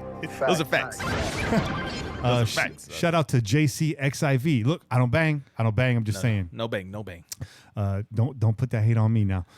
Brian S. Shout out to Jason Carroll, Jose Garcia Jr., Freak of Nature, Vegas Baby, Ertzi. I think I'm saying that right. David Gomez, Jason Smith, and Raiders. That's accurate right there. That is, you saw that. Yeah. It's phonetically correct. Phonics on point. SoCal Raider 1, Jeff Miller, Jorgie, Raider Lou, Jaden Kraus, K. Chen, Jose Perez, Raider Man 24/7, 918 Raider, Henry Rodriguez, the fourth, the Highland Raider, David Garcia, Chris Gatto, Raider Nation Scotland, Weems Dient, Iconic Brandon, the Autumn Wind is a Raider, ball out shooter. I'm going to put a pause right here because I just realized we haven't gone to our callers, man. Oh, damn. That's true, bro. So I'm just going to highlight this right here. Okay. I'm going to pause on that. It's a good call, My dog. bad. I thought we were ending a little early. Hey. I was like, something's missing right Got here. ahead of the game, man. So I'm going to hold off on taking any calls right now because I haven't looked at the voicemail. I think it's going to be pretty full. A lot of anger. Yeah, there's a lot of anger. So Wednesday, we're going to start right here. This one's from across the pond, so I have to take this. There you go. I know they spent money on this call. So let's start off right there with the international code 44. I'm going to guess that's the UK. And this is your boy, Harry. Hey, what's up? Kenny, it's Harry. I'm back in the UK. Just watched that trash-ass game against the Vikings. Fuck. First of all, I just want to say thanks to you guys and the Pillagers for welcoming me. Pause. No disrespect, but Harry looks like a Viking. He sounds very distinguished with the accent. He does look like a Viking, but Harry's grimy, man. He's a big dude. Some dude saw him at the tailgate, was like, man, how come you're not playing on the Raiders, bro? Yeah. You look like he would run through a brick wall, man. Harry's Shout out, cool. Harry. Hey, we're going to crack open that cider next week. Hey, and Harry brought delicious chelas, man. I just want to say props to you again on bringing us those UK chelas. He hid them in the suitcase. Mm-hmm. He wrapped them up in duct tape and peanuts, the little moving peanuts. Make sure they didn't shatter, they didn't bust, they didn't open. Hey, we appreciate you, dog. That was a lot of work, and hey, it was well worth it on my end. I'm just saying. Yeah. With open arms to the tailgate was incredible. Like one of the best experiences of my life. And for any UK fans or fans who haven't made it over to Oakland, I really recommend heading out and chilling with those guys because it was just amazing. Second of all, we fucking suck. Thank God I chose the Broncos game because they're fucking trash as well. One positive I have to say from the game is Waller. Obviously, you probably covered that earlier in the show. The guy's a beast. I don't really know where we go from here. Hopefully we can go and pick up Ramsey maybe. It would give us some much needed cover in the secondary because we're terrible. It was always going to be a difficult game going into Minnesota and trying to pick up the win, but it was just kind of the way it happened was a little bit disappointing. Hopefully we can go on and get one of the Colts next week. I'm going 8-8 for the season. Hopefully we can pick that up at least and show some positives into the rest of the year. But anyway, it was great to meet you guys, and I hope you have a good evening. All right, cheers. Bye. Cheers, brother. Lovely meeting you too, man. It's a shame you couldn't stay a day longer. I think he flew out like the day before the Chiefs game. Yeah, but maybe it's a good thing you got out of town too, Harry. I know, right? We kind of talked about Ramsey on the last show. Look, Ramsey's very attractive. He's a superstar. He's a baller. He's an all-pro corner. But, as long as the Raiders are giving quarterbacks 5 seconds to throw the ball, Ramsey's not going to help us. Ramsey's not going to make tackles in the backfield. Ramsey's not going to stop the ball carrier. They gashed us on the ground today. Kirk Cousins did not have a spectacular day. Why? Because he didn't have to. Nope. He was good when he needed to be good. They got him on those bootlegs. They got him out and about. He did look very mobile. He looked a lot more crisp than he did the week prior. But I don't think Ramsey even changes the outcome of this game. I'm sorry. But, it would be nice. But at this point, I think it's time to start stockpiling those draft picks because we are more than one player away. But very strong call, Harry. We really, really enjoyed meeting you. Hopefully we get to cross your path again soon. Maybe someday we'll be out there on your turf. But then again, maybe the Raiders don't have to travel to London anymore. And that's no disrespect to London because I've been trying to get back to England for a very, very long time. I enjoyed my time out there. Let's go here to the 203. It says transcription not available. Let's see if this call came through. What's up, Che? Caine? Oh, there we go. Kenny? Can you fly, Bobby? Just when Johnny calling in Dope. after an amazing game. Sarcasm. Crickets. Sarcasm Fucking fun. if our team was a food, they'd be a fucking gas station burrito. Shout out to Bobby Wasabi. I want a spicy Jamaican beef patty with some cheese, some championship crust, and we're getting a fucking gas station burrito. Cold. Ugh. Teams playing like shit all around. Cars overthrowing. There was drops, yada, yada. I didn't want to believe the hype. I want the Raiders to do good, obviously. But, yeah, we're still rebuilding. We still need a number one wide receiver to complement Ty Williams. So, I mean, fuck. Mm-hmm. They played good teams, the Chiefs and the Vikings. Zimmerman got a really good defense. But, yeah, Carr made mistakes. Still don't think it's time to throw him to the Wolves. You got to give him the year. But fucking Raiders, you're a gas station burrito. Just when Johnny's out. Good call, Johnny. Good call. I mean, you underlined all the points you already made, and that's not a bad thing. I want to thank you for that. And again, Johnny does run OneNationFanwear.com, so make sure you hit up that site. If you haven't even checked it out, at least check it out. You're going to buy something. Fan gear over there is tremendous, man. And it's all very high quality gear too. He doesn't just upload to like a Shopify vendor. He actually goes out and he seeks out vendor agreements on his own. He's a gear fanatic, bro. Yes, he does. He's a Yes, gear he is, fanatic. He's always looking for dead stock. He's that dude, bro. He's due diligence guy, bro. Yeah, he's got fresh kicks. He collects them like Jordans. Hey, shout out Molotov Space Eaters. There you go. This next call's from the 303. I believe this is 303 Raider. I'm looking forward to this call because I saw him on the blog earlier on pj4f.com in the chat section. It was going off today. Several thousand comments in the game alone. And 303 is like, when can I call in? I was like, now. He's all good. I have something to say. As you know, 303's protected car as much as we have, if not more. Let's hear what he has to say today. Here we go. Kenny, Shay, what's up, guys? It's your boy 303. Sitting in the frickin' Minneapolis airport with my dick in the dirt. Oh, what he the was fuck out to there. say, man? That's right. He was out I mean, there. I don't know, man. I'm just a little distraught. After week one, I thought Carr had turned a corner. You know, year two with Gruden. You know, after the AB debacle, I was like, yeah, we've got some weapons. We've got Jacobs. We've got Waller. We've got Williams. You know, I thought with Nelson coming back, what the fuck, man? Not only was this a bad loss, but it was just bad, right? Gruden, conservative bullshit. And then the defense, we all knew the only way we were going to have a chance is stopping Dalvin Cook in that running game. You know, the first 2 weeks were just a mirage because I don't think we played any legit backs. But now the defense back to being shitty. You know, Garyon Conley, I watch him. He doesn't look, I don't know, it doesn't look right. It doesn't look like he's playing with passion and fire. Well, bottom line is maybe we were fooled again. Even I said 7 and 9. I don't even know if we're going to get that, and I'm going to owe Raiders some money. So,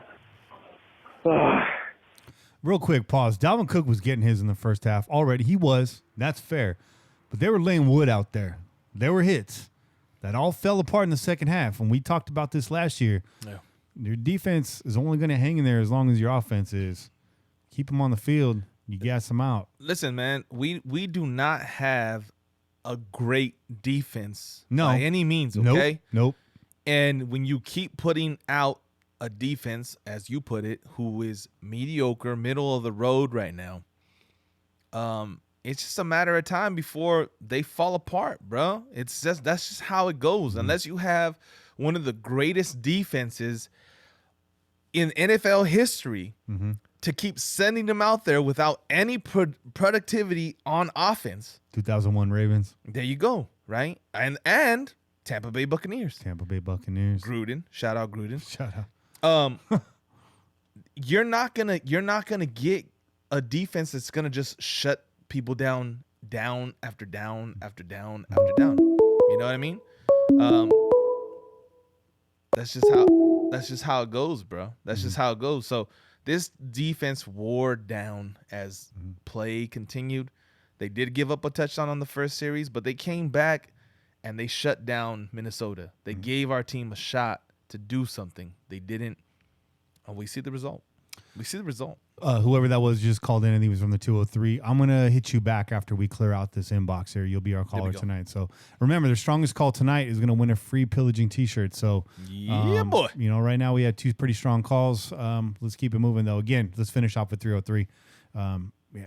Just the beginning of this call, I'm not knocking you, 303. This is a testament to where we're at right now. Never hear this guy at a loss for words. And 303, he was scraping right here in the beginning to come with something. He's coming with it. Again, it's not a knock, but again, if 303 is at a loss for words, I don't know what to tell you. Stadium was nice. I was in a great suite. So it didn't matter. We just laid an egg, man. I am so tired of going to games. I am literally like 1 in like 10 my last games that I've traveled to. So I don't know what to say, man. I'm a little lost for words. Maybe get out the box, dog. Hey, you gotta join. You gotta join the real fans, dog. We get that $60 nosebleed, dog. You sit up there in the box with the owners of the stadium, dog. Come on, man. You're doing yourself a disservice. 303 is a passionate fan. You can't keep out all that cooped up in a box, man. Yeah, man. We can somehow beat Indianapolis next week, then 7-9 doesn't look horrible. But man, we lose next week, another 5 or 6. I guess it's just time to move on with Carr, man. I never thought I would say this. Oof. I never thought I would say it, but at this point, it's everybody. And the QB is the most important position in the game, and I don't know if we could fix this guy. I don't know what his problem is. With all the dysfunction the kid has had over his years and not having many weapons, I'm tired of making excuses for him. Yeah. That interception, it was off a back foot. There was zero pressure. I was on the 50-yard line. I could see the game perfectly, and I was watching Carr exclusively, and I was on his back foot. I don't know, we were trying to fit the ball in the waller in a tight window. Just a bunch of nonsense. So, anyways, man, this is 303. Going to be heading home soon. I am out. Talk to you guys next week. Get home safe, bro. Get home safe, man. 303. He travels for a lot of games, man. And not just Raiders games, man. He's out there. He's a real hardcore sports fan. But yeah, doggy, haven't heard that tone in your voice in a little while. Keep your chin up, bro. Let's go here to 760. What the fuck was that? It's WAP. Yep. I'm about to just go nuts, man. I'm gonna piss people off right now. If you are a car stand right now, I'm about to offend your ass. That piss poor performance. 14 fucking points, and we just get our fucking cheeks busted in.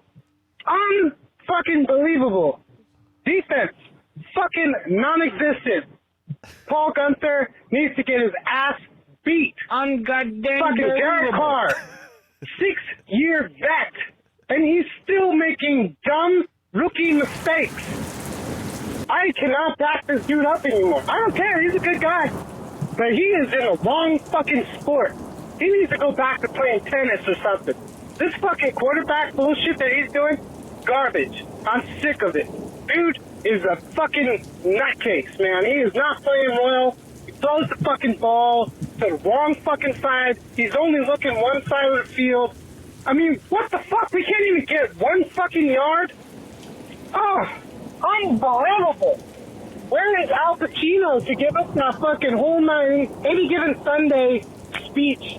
This team has talent, but it's just mediocre talent, if not. Everyone's made of fucking eggshells. It's just unbelievable. I don't get it. The only people that like this dude are Carr's brother and Raider Cody. It's unbelievable. This is just, I can't back that. Anyone that can say, oh, Carr's going to bounce back. Fuck, no, he's not. 5 years, 6 years into the being our quarterback, we know what we got. A subpar quarterback. He is not a quarterback number 1. Put Mike Glennon in. I'd rather just deal with his problems because Carr's idiotic moments and back-breaking, it's just, oh, God, I'm so sick of it. Carl Joseph, kick fucking rocks with no shoes on. Derek Carr, kick fucking rocks, no shoes on. God, this team is, I just want to punch an old lady in the face right now. I'm so fucking angry. Not really, but it would Hide your probably grandmas. alleviate some of my stress. This is unbelievable. I don't get this. How does this team play this piss poor? It's just, the Dolphins scored more points than us. The Dolphins scored more points than us. Damn. It's unbelievable. This is just, man. Here we go, 4-12 season. On there. I hope you guys have a wonderful Sunday. I'm going to commence to fucking up my liver and my lungs. So you guys have a wonderful... Yeah. Wow, man. We missed you, dog. First of all, in case you didn't hear me, hide your grandmas, bro. Wop coming with the insults I never heard before. Wop doing his best impression of the dad from A Christmas Story. Man, that was a hell of a call. It was a flamethrower call. Right now, Wop, that T-shirt's on your back unless somebody comes and steals it. Absolutely, man. I hear the calls coming in. We're still trying to clear the inbox here. I'm going to call at least one of you guys back here in a minute. Wop, man, thank you for the call. You've been missing from our show. And that's the kind of fire and energy that we need on here because Raider Nation's pissed. You're speaking for everybody. I think, people are like, wow, Wop's unwound. You know what? That's just Wop. Wop's going to let it all hang out, and that's what we love about him. Yep. He's speaking for a lot of us. Everyone wants to stay positive, but all right, let me go ahead and take this. Take it. 252. Call from Julian. To accept, press 1. To send a voicemail. What's up, Julian? This is Kenny Stapler. You're on the Pillaging Podcast live. Hi, what? Come again? What? I can't hear you, bro. What? Okay. What's he saying, Robin? I don't know. Did he say fuck Wop? I don't know what he said, bro. I hope he didn't say that. Hide your grandma, dog. Yeah, hide your grandma, bro. She's first on the hit list, dog. I'm not sure what that was. I'm sorry if I hung up on you and you were trying to say something, but I felt like you were playing a game there, so I'm moving on. Yeah, we don't play those games, dog. Don't come on our show and fucking play games, bro. Remember, I got your phone number. 360. Let's go to 360. See what's doing. Kenny, Caine, what's up, Pillagers? This is Pete. How we doing? First of all, I just want to say we had 303 going through changes. We had Wop letting all hang out, and here comes Pete. Pete's going to set y'all straight. You know what? This week I would like to start off my call with a story. A little bit of a story about what happened after today's game. So, after this disappointing loss, I went out and started grilling some chicken that I'd been marinating. I'm wearing an old Raiders shirt I've owned for some time now. And my bag of chicken, the barbecue sauce, imploded on you, boy. And I thought to myself, I'm like, do I try and wash this out? Should I do something cool with the shirt? No. Should I just throw it away? And I thought, no. I got a better idea. So after I got done grilling, I lit the shirt on fire in a fire pit, did a few Hail Marys, and tried to look up something to say. Well, you might ask, Peter, you being weird? Or, Peter, you're not mad at the Raiders giving up on the Raiders. No. I'm just doing my best to help the team any way I can as a fan because we fucking suck. All right? If it's chaos magic, some sort of ritual we got to perform, maybe we should all join hands and, I don't know. Man, we're bad. Look, I'm not going to beat up the fact that we lost to a good team, which we did. And we lost to a good team last week, too. But the thing is, with clamor and whatever else among Raider Nation, some people are riding the quarterback wave, that we need to replace Derek Carr. I'm not here to confirm or deny that I believe everything about that. But the thing is about this game. Oh, my bad. Hold on. Look, I'm not going to beat up the back wave, that we need to replace Derek Carr. I'm not here to confirm or deny that I believe everything about that. But the thing is about this game is we got holes all over the place. We're not very talented. We got to fix some shit, man. Like, if we want to become a better team, we got to become more disciplined. We got to have better play calling, and we need to acquire more talent. Through and through, that's all it was. We got outclassed again. And I'm not going to – it's just – can't say that you could fix this team in 2 or 3 players or, I don't know, maybe one bad coaching call, but it's just one of those things where, look, if they decide to blow it up again and only keep the young guys, I'm not going to be too surprised. We'll see. we said that this game was going to answer a lot of questions. Actually, I'd say after this, Indianapolis is going to answer a lot of questions. Only questions I have are we going to get more discipline? Is Derek Carr going to be terrified against a mediocre defense? Are we going to be able to just go out there with some pride and some fight and not look mixed up? That's all, man. I'm not mad. I'm probably beating a dead horse by the time y'all play this, but at the same time, all in all, I'm looking forward to this, and we still got shit to look forward to. It's a long road trip, but we're going to find out a lot about this team. And you know what? With that, late, everybody. Have a good one. Yeah, excellent call, Pete. Doing his best to summon the Raider gods. Yeah. Burning things, chants, Hail Marys, anything he can. That's all we can do, bro. That's it, I guess, at this point. Yeah. That's all we can do, though. But that's fair enough, man. Fair enough assessment. I mean, I expected a loss against KC, Minnesota. I expected us to be in those fights, and that's where my disappointment comes from. But Indy, probably the most even matchup that we've had so far this season. So that's how it goes. Let's keep it moving here. 719. Thanks again, Pete. You always, every week, a strong call. What up, Pillagers? This is Hardcore Raider coming at you from Donkeyville, man. Ouch. I want to start out with the positive tonight. First of all, pretty excited about Broncos and Chargers. Yeah, they both fucking lost, so that's pretty much the highlight of my day. So that ain't saying much. Darren Waller, yeah, he's balling out. Waller's a baller. What else we got? I mean, I don't even know where to start with this team. DBs can't deflect passes. I thought our run game or run defense was going to be able to stop the run game. That didn't really work out. Give me 1 second here. Give me 1 second. Let's see here. Let's see what I can do. There you go. You're blocked. Yeah, take your ass out of here, dog. Change your phone number. Sorry about that, Hardcore. I didn't want your call interrupted any more than it already had been. What is the highlight of my day? Hardcore offense. There we go. We just don't have the weapons, I guess. Maybe injuries.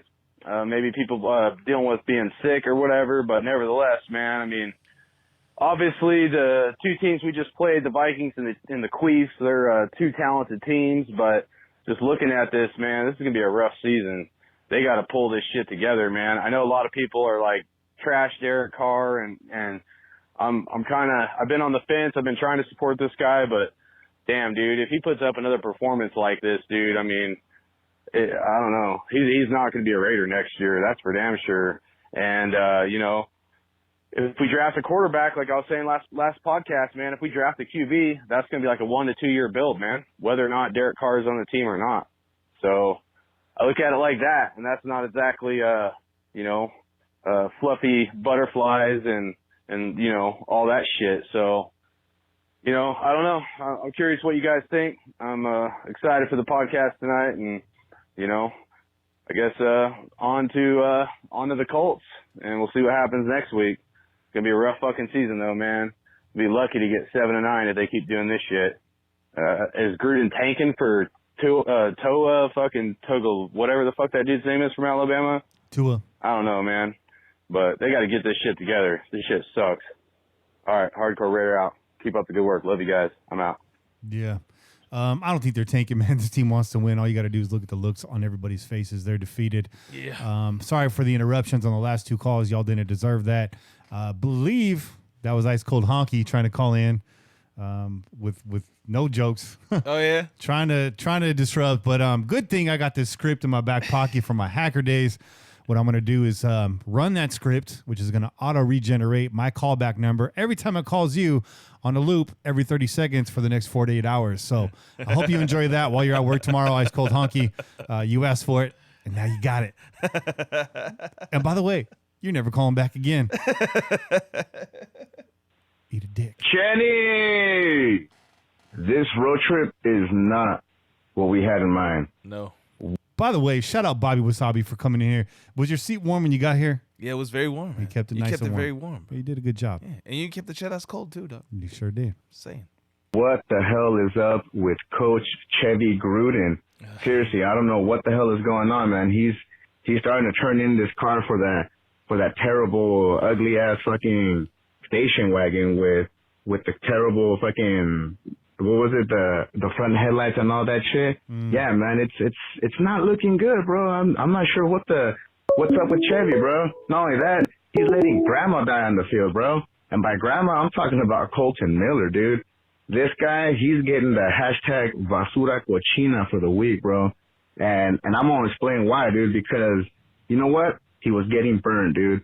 I kept seeing those feet, and those feet were slow as hell, man. I believe it was Coach Robert Ortiz, shout out, who was actually showing a little bit of that film where he showed that Colton Miller's feet were just being sluggish, man. Not only that, he wasn't turning his hips fast enough, where he just basically kept reaching, man. He kept reaching around, dude, and that's why he's a cochino, bro. That's why he's hashtag basura cochino, bro.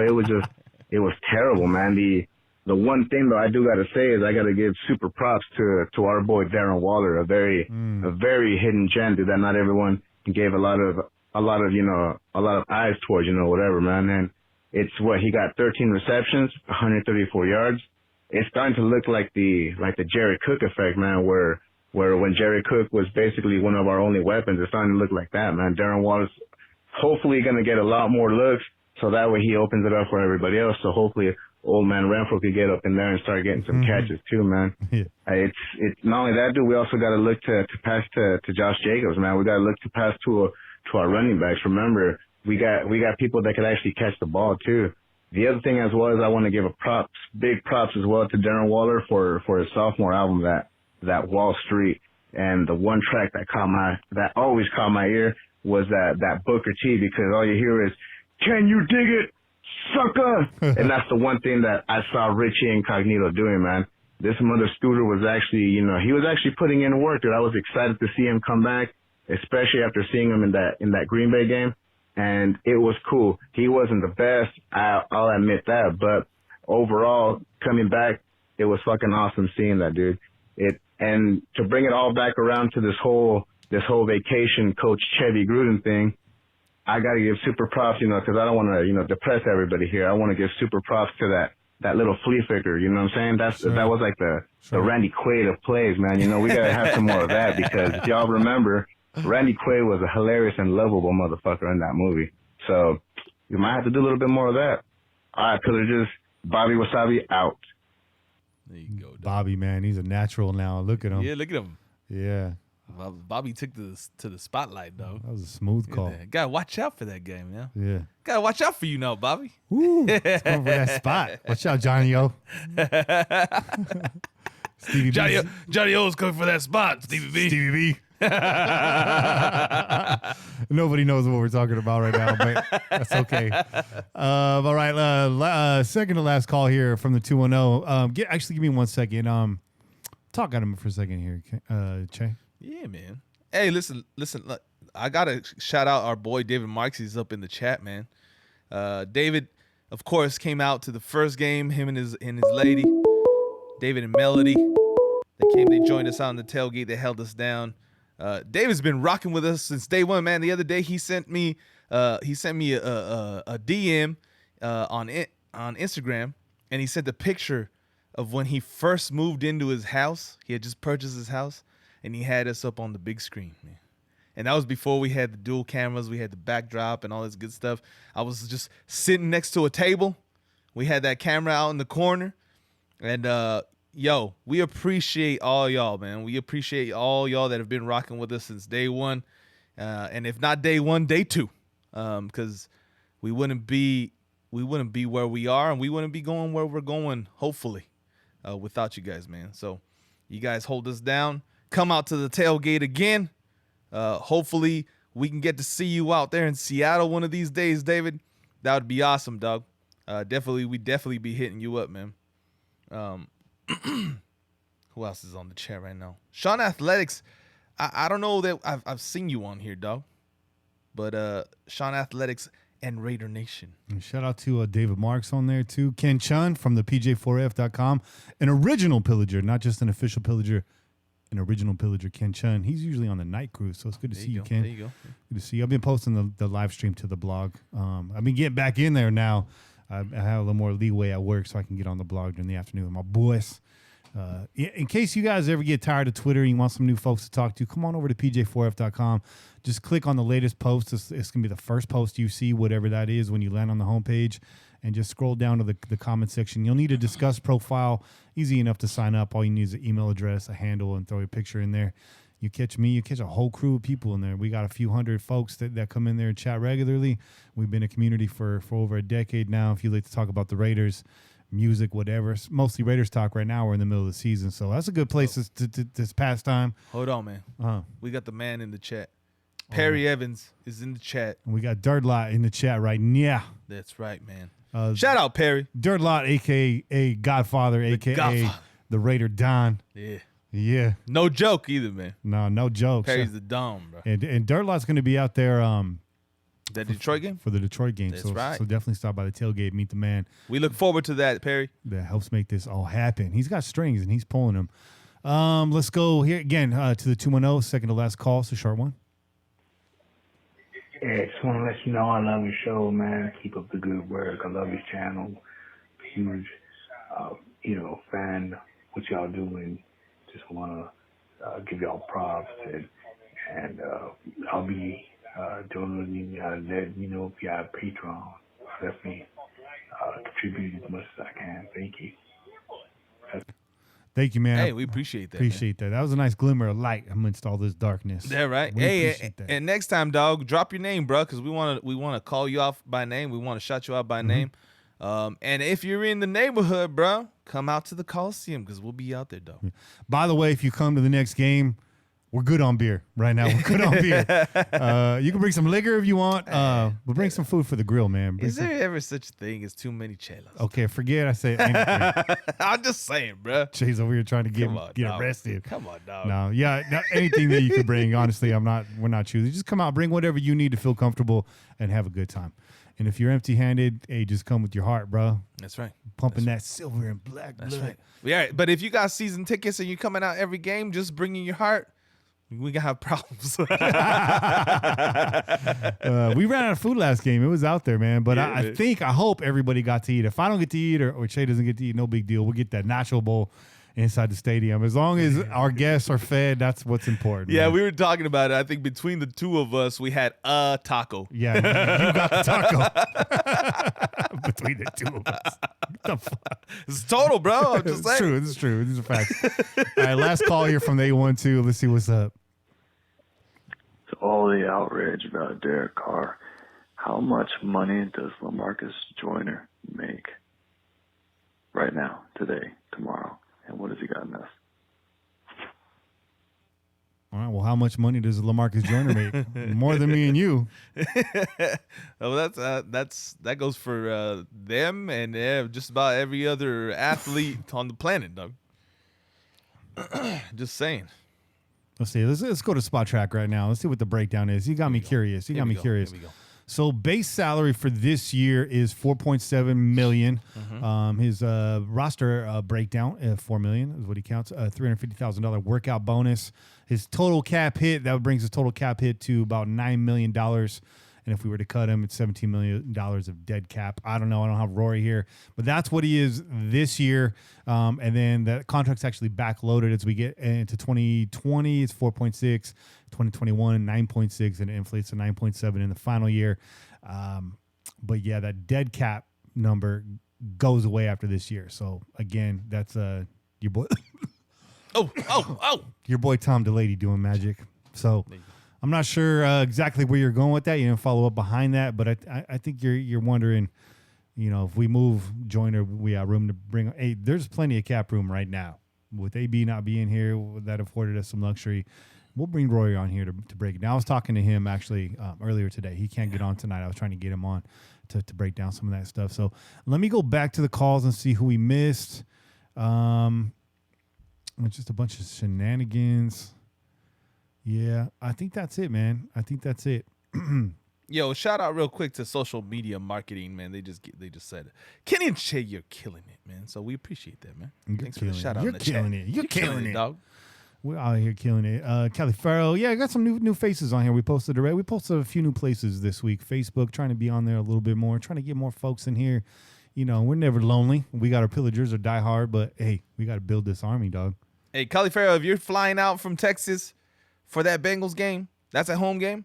Yeah. You come to that tailgate, dog. We got you, dog. We'll take care of you. We got Then you. again, A-Lot, sweet section. he's from Texas. Don't judge the barbecue, man. It's just a Weber, dog. We'll be throwing down that arrachera real nice, real proper. Hey, all we're doing is trying to bring the most amount of food we can, bro.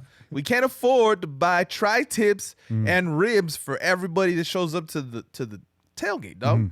You see how deep the last 2 tailgates have been? If you guys keep up with us on social media, you see the pics. You see the pics people post on their own pages, and then you look at the Pillaging Podcast page, man. Hey, man, We keep it real humble. we're rolling pretty deep, dog. I'm just saying. Yeah. There's a lot of cats. There's a lot of mouths to feed, bro. We like it. We like that. Yeah, we love it. But that's gonna get you. That's gonna get you about 8 pounds of arrachera, bro.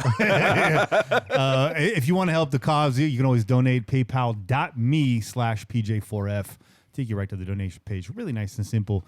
If you're coming out to a game, maybe hit that ahead of time. Then you don't have to. Then you don't have to carry nothing, man. We'll take care of it. Trust me. Those funds go in there. Friday, I make the transfer. By Saturday night, we're at the grocery store, and whatever we come up short with, we come out of pocket. We got no problems with that. My account's overdrawn right now, but that's another story. So we got low problems. That's another story. All right, so let's get back to these shout outs, man. Shout outs. That was actually a nice break from the shout outs too. It is, man. You needed it. I can see you were kind of winded. It's turning purple over here. All right, shout out to Luke the Champ 98, Kruger Shreddy, Paul Young, Jesse Castillo, Mr. Presentable 87, G4F team. Shout out to Oakland Bull, Juan B, Inside the NFL Prospects, Sensei Eugene, Raider Nation 1, Christy G, Hoghead 313, 505 Raider, Splendid Chef, Blackbeard, Omar, Jack Snow, Fabrizi, for shizzle. Raider Reese, Andrew WM84, Todd Bradbury, Comfort Inn, Henderson, Las Vegas. Going to Las Vegas to get to see the Raiders next year? Book room with the Comfort Inn in Henderson. That's a free plug for you. There you go. I want a free room. Well, hey, right? I'm just saying, bro. I'm just saying. Make it 2. God damn it, there's 2 of us here. I'm over here doing work, man. Hey, you take the bet. I'll take the roll away. It's all good. Shout out to DeVay. Shout out to Fall Breeze 187. They had me in the first half. And then I was like, whoa. Shout out to David Nairn, Rick Anderson, Mark Blades, Joshua Ternagi, who also just subscribed to us on YouTube. So shout out again. Shout out to Efren Ramirez, Drosky 916, 509 Raider, Dog Dirty. Shout out to Swimming Through the Sea of Life Like a Black Fish. Whoa, that was deep. Shout out Raider Nation 717. Shout out to Aaron. That's actually what it is. That's his name, Aaron. Shout out to S&B Doom Squad. I hope someday we get to use that nickname for our defense because that is dope.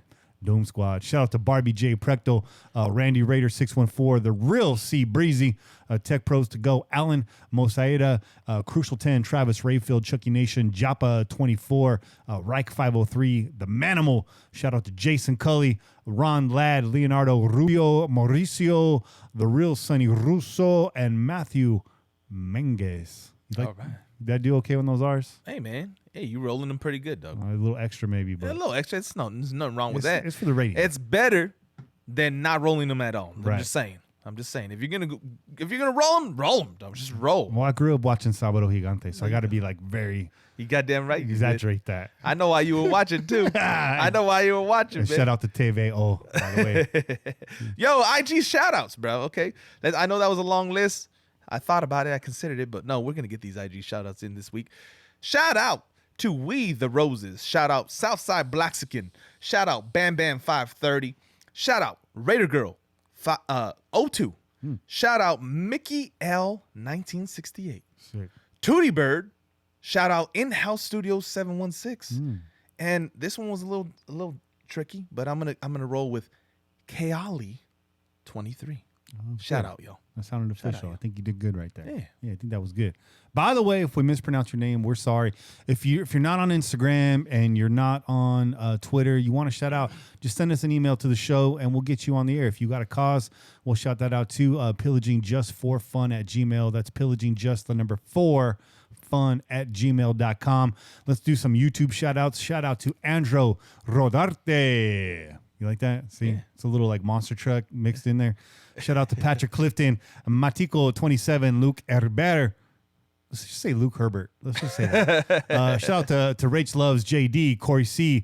Shout out to the Beer King. The Beer King. Who spent his hard-earned money to go to a Niner game today. But to keep the wife happy. But he had on a Raiders shirt and he was flipping off the stadium. So the Beer King. And he was posting. I gave him a bunch of pillaging stickers too. So yeah, we laced it up.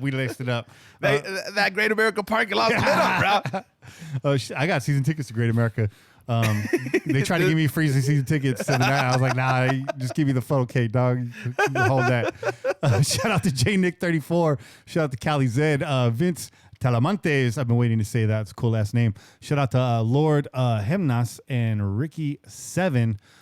Big shout outs to Joseph Sione, which I believe is Tuck Rule Fool. And if you haven't, you can read the first few chapters of his book over on my site. Just click on the Sector 5 tab. He's writing a sci-fi novel. I'm releasing it in serial on a tab on my site just because he's a member of our crew and we support that. That's right. Again, big shout out to David and Melody and Sean Hildebrand for the tailgate donations the last couple weeks. That's right. You guys made it happen.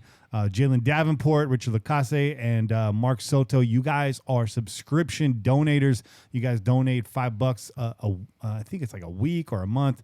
I don't know. You guys are giving a lot every week. I see you guys in the donations. I really appreciate that. I know it seems like a small amount to the rest of y'all. They're doing what they can, and let me tell you, it adds up. It costs us money just to publish this show every week, and so they're really helping with that. I run out of money. My account's overdrawn, and you don't see a show.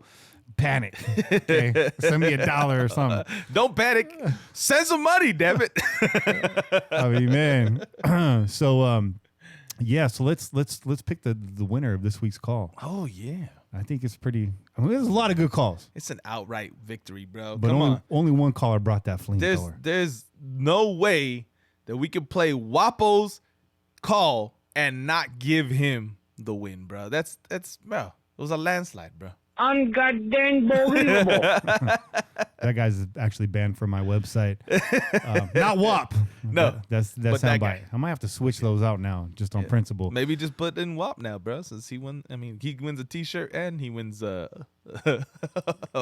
sound on the show, dog. Really quick, let me pull something up here because I got a message earlier in the week that I thought was really important. This message comes from Juice, not the Juice you've heard on the show, but he's a follower of ours. I believe his at is ACAL11 on Twitter. But unfortunately, his brother just recently passed. His brother suffered. His brother, a lifelong Raider fan, Dodger fan, and I believe Laker fan. Very That's my similar. guy right there. Yeah, man. that's your family right there. He suffered severe brain damage after a car accident on September 18th. They had him on life support, and he passed earlier this week peacefully. Family's having a really hard time covering the funeral costs right now. Anything that you can do will help. You can go through our Twitter profile. You can find the GoFundMe there. If you're interested in helping them out and you're not on Twitter again, just email us or call. You can even text this line, the 408-909-PJFF. You can actually text that line, and I will shoot you the link if you really want to help out. I haven't sent anything yet. I'm going to. I always usually do. That's kind of how that's kind of how I met Bobby. And his brother's name's Daniel Mancia. I'm not real familiar with GoFundMe, but if you do a search there, they're trying to raise $15,000. They're almost halfway there. So if you can jump in and help out, huge, man, that'd be huge. But to the Mancia family, I'll be sending something here soon. Hopefully I can get it to you in time. If not, hopefully whenever it does get to you, you can use it for something and recover the cost, man, because it's gonna cost regardless, right? Yeah, it is, and it costs more than money. We already know that. That goes without saying. But Daniel, hey man, he's a handsome dude. Yeah, definitely a Raider fan. I see him in this picture here. He's Raidered out and got a smile on his face, bro. So Raider Nation, our hearts go out to you. I hope you and the family are doing all right considering. But man, even if you need someone to talk to, man, you can always call me up, and we'll just shoot the shit, bro. You just shoot the shit. So again, help out the Mancia family if you want. Again, text, call, whatever you need to do to get in touch with us. I will put the link in your hands if you want to help out. So everything's appreciated. We're here to support you guys. We have a lot of fun and games on the show, but when things are serious, man, we can dial it back, and we know how to set that tone too. Absolutely, man. Right. Absolutely. So it's all respect. Anything else before we get out of here, bro? Nah, man. I think that's That's it. I want to give a big shout out to everybody in the chat today. Those of you that listen that don't watch the live stream, I get it. Some of you guys don't have time on a Sunday, but if you do, just think about us on a Sunday night. We will be back in the studio again, 7 p.m. next Sunday. All away games. That's going to be the schedule for the home games. Again, you can check the live tailgate broadcast pregame show a few hours before kickoff. Just subscribe to us on YouTube, hit that bell so you get notified. That's right. Again, we're not a studio. We're parking our van. We're setting up like everyone else. So a lot of factors at play there: parking, security, Oakland Alameda bomb squad, whoever decides to get in our mix. We try to get set up within about 2 hours of the gates openings, usually when we go live. But if you subscribe and you enable notifications, you don't have to. You can take all the guesswork out of it and just jump on and check out that show. So that'll be our show during home games, and then we'll try to get back at you on Wednesday night for a recap and a look ahead to the next game. So that's kind of our tentative schedule for the season, and we're gonna stick as close to that as we can.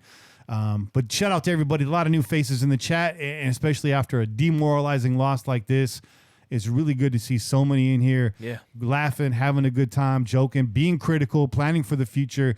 A lot of just educated, intelligent Raider talk going down in the chat tonight. So appreciate you guys. You guys are awesome. You make us recording even more fun. I always have fun getting together with Che and talking to Caine. We're all really good friends. This is exactly how we are off the air.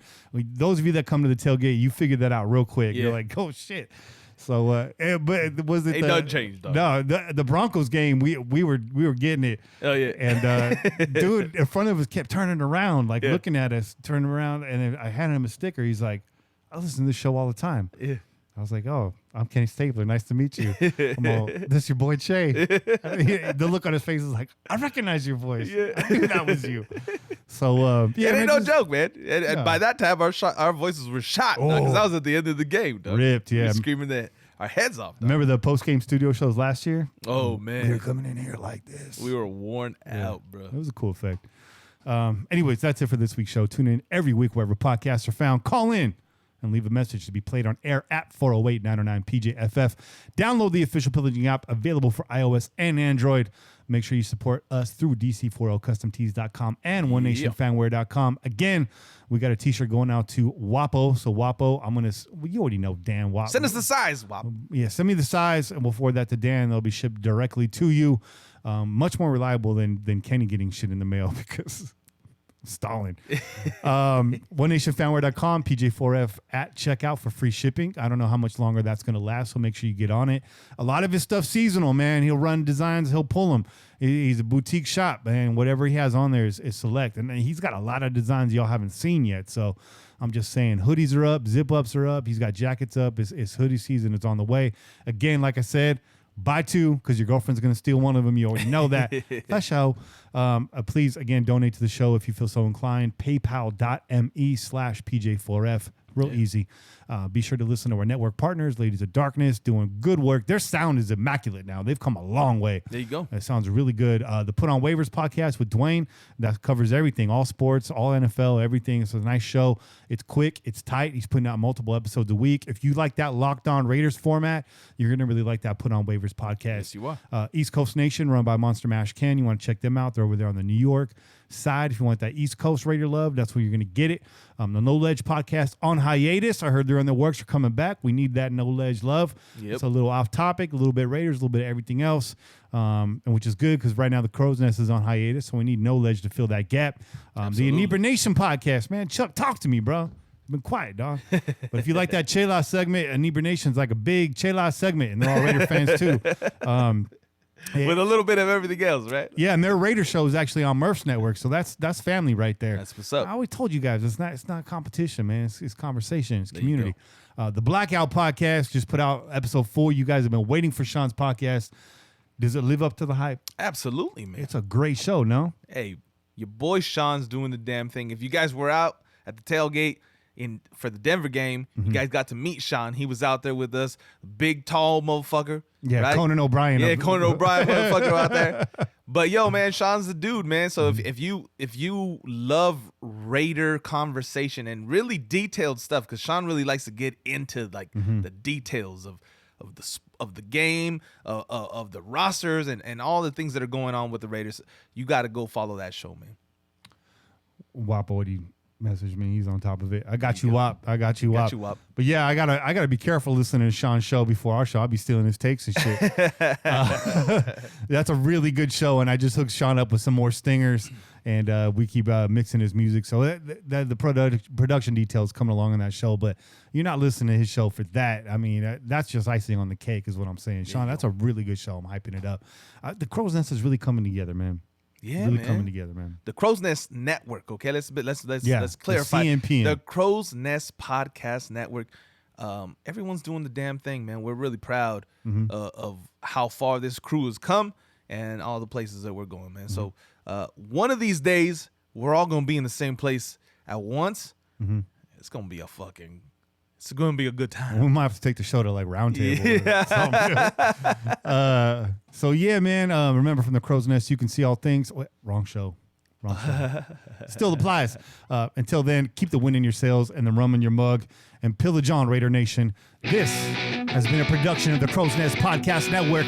I'm Kenny Stapler, joined as always by your boy Chip, and we out here. Peace. Go Raiders. Like a freight train coming, you're blowing the town. Like a diesel motor, you never shut down. With your pistons pumping, you're mowing them down. It's a sight to see, they all lay their money down. When you're gone, mama, hell, you ain't acting right. When you're gone, mama, I can still see your eyes. When you're gone, mama, this'll be my last goodbye. When you're gone, gone, gone.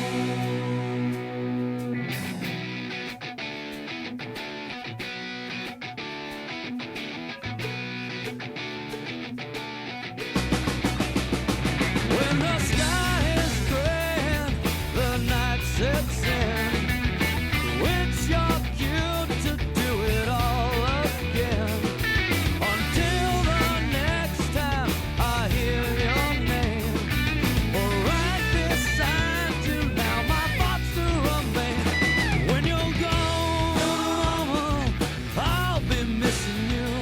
When you're gone, mama, I can still see your eyes.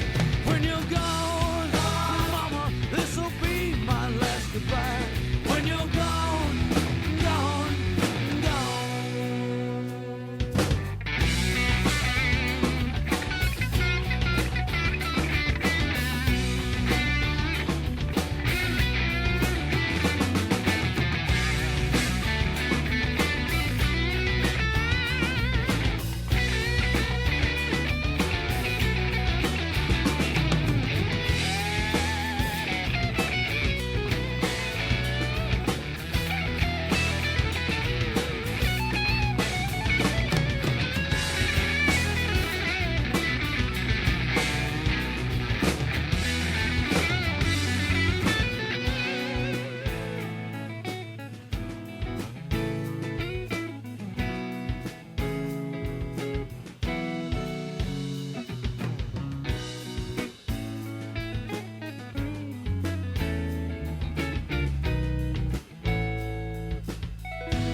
When you're gone, no one can call on you. When you're gone, I'll be missing you. When you're gone, mama, you still ain't acting right. When you're gone, gone, gone. When you're gone, gone, gone.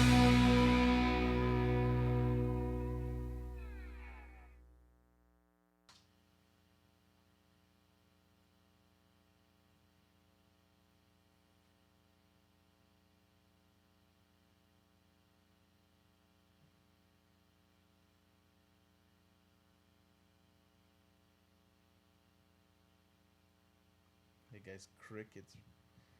That guy didn't say shit, bro. I'm trying to fucking respond. He probably got fucking. And then he was posting because I guess Twitter shut his ass down for like 11 hours. And he was like, "You guys are soft." Like we fucking had something to do with it, bro. Maybe Andrew did. I didn't. I didn't report him. That KK shit was too far. I didn't report him. Fuck, I don't. Hanging out, but That's why I didn't respond from the main account, because that would have just attracted way more fun. Yeah. Which maybe wouldn't have been a bad thing, because you know our followers. No, they would have came and ate his ass up. But you did the damn thing, and Caine came in with the hit him while he was on the ground. I didn't see what he said to him. Oh, he said something like, "Shake my head. You don't mess with family, bro." Y'all a bunch of kids out here or something like that. Yeah. We're deep. That's fucking facts, bro. It's facts. He's got to be some little fucking kid. I'm really glad Ingrid is on our side, bro, because I've seen her go in on people, and it's embarrassing, bro. And she insults people's intelligence. That's straight to the core. Yeah, she goes straight for the heart, bro. Yeah. So, oh shit, man.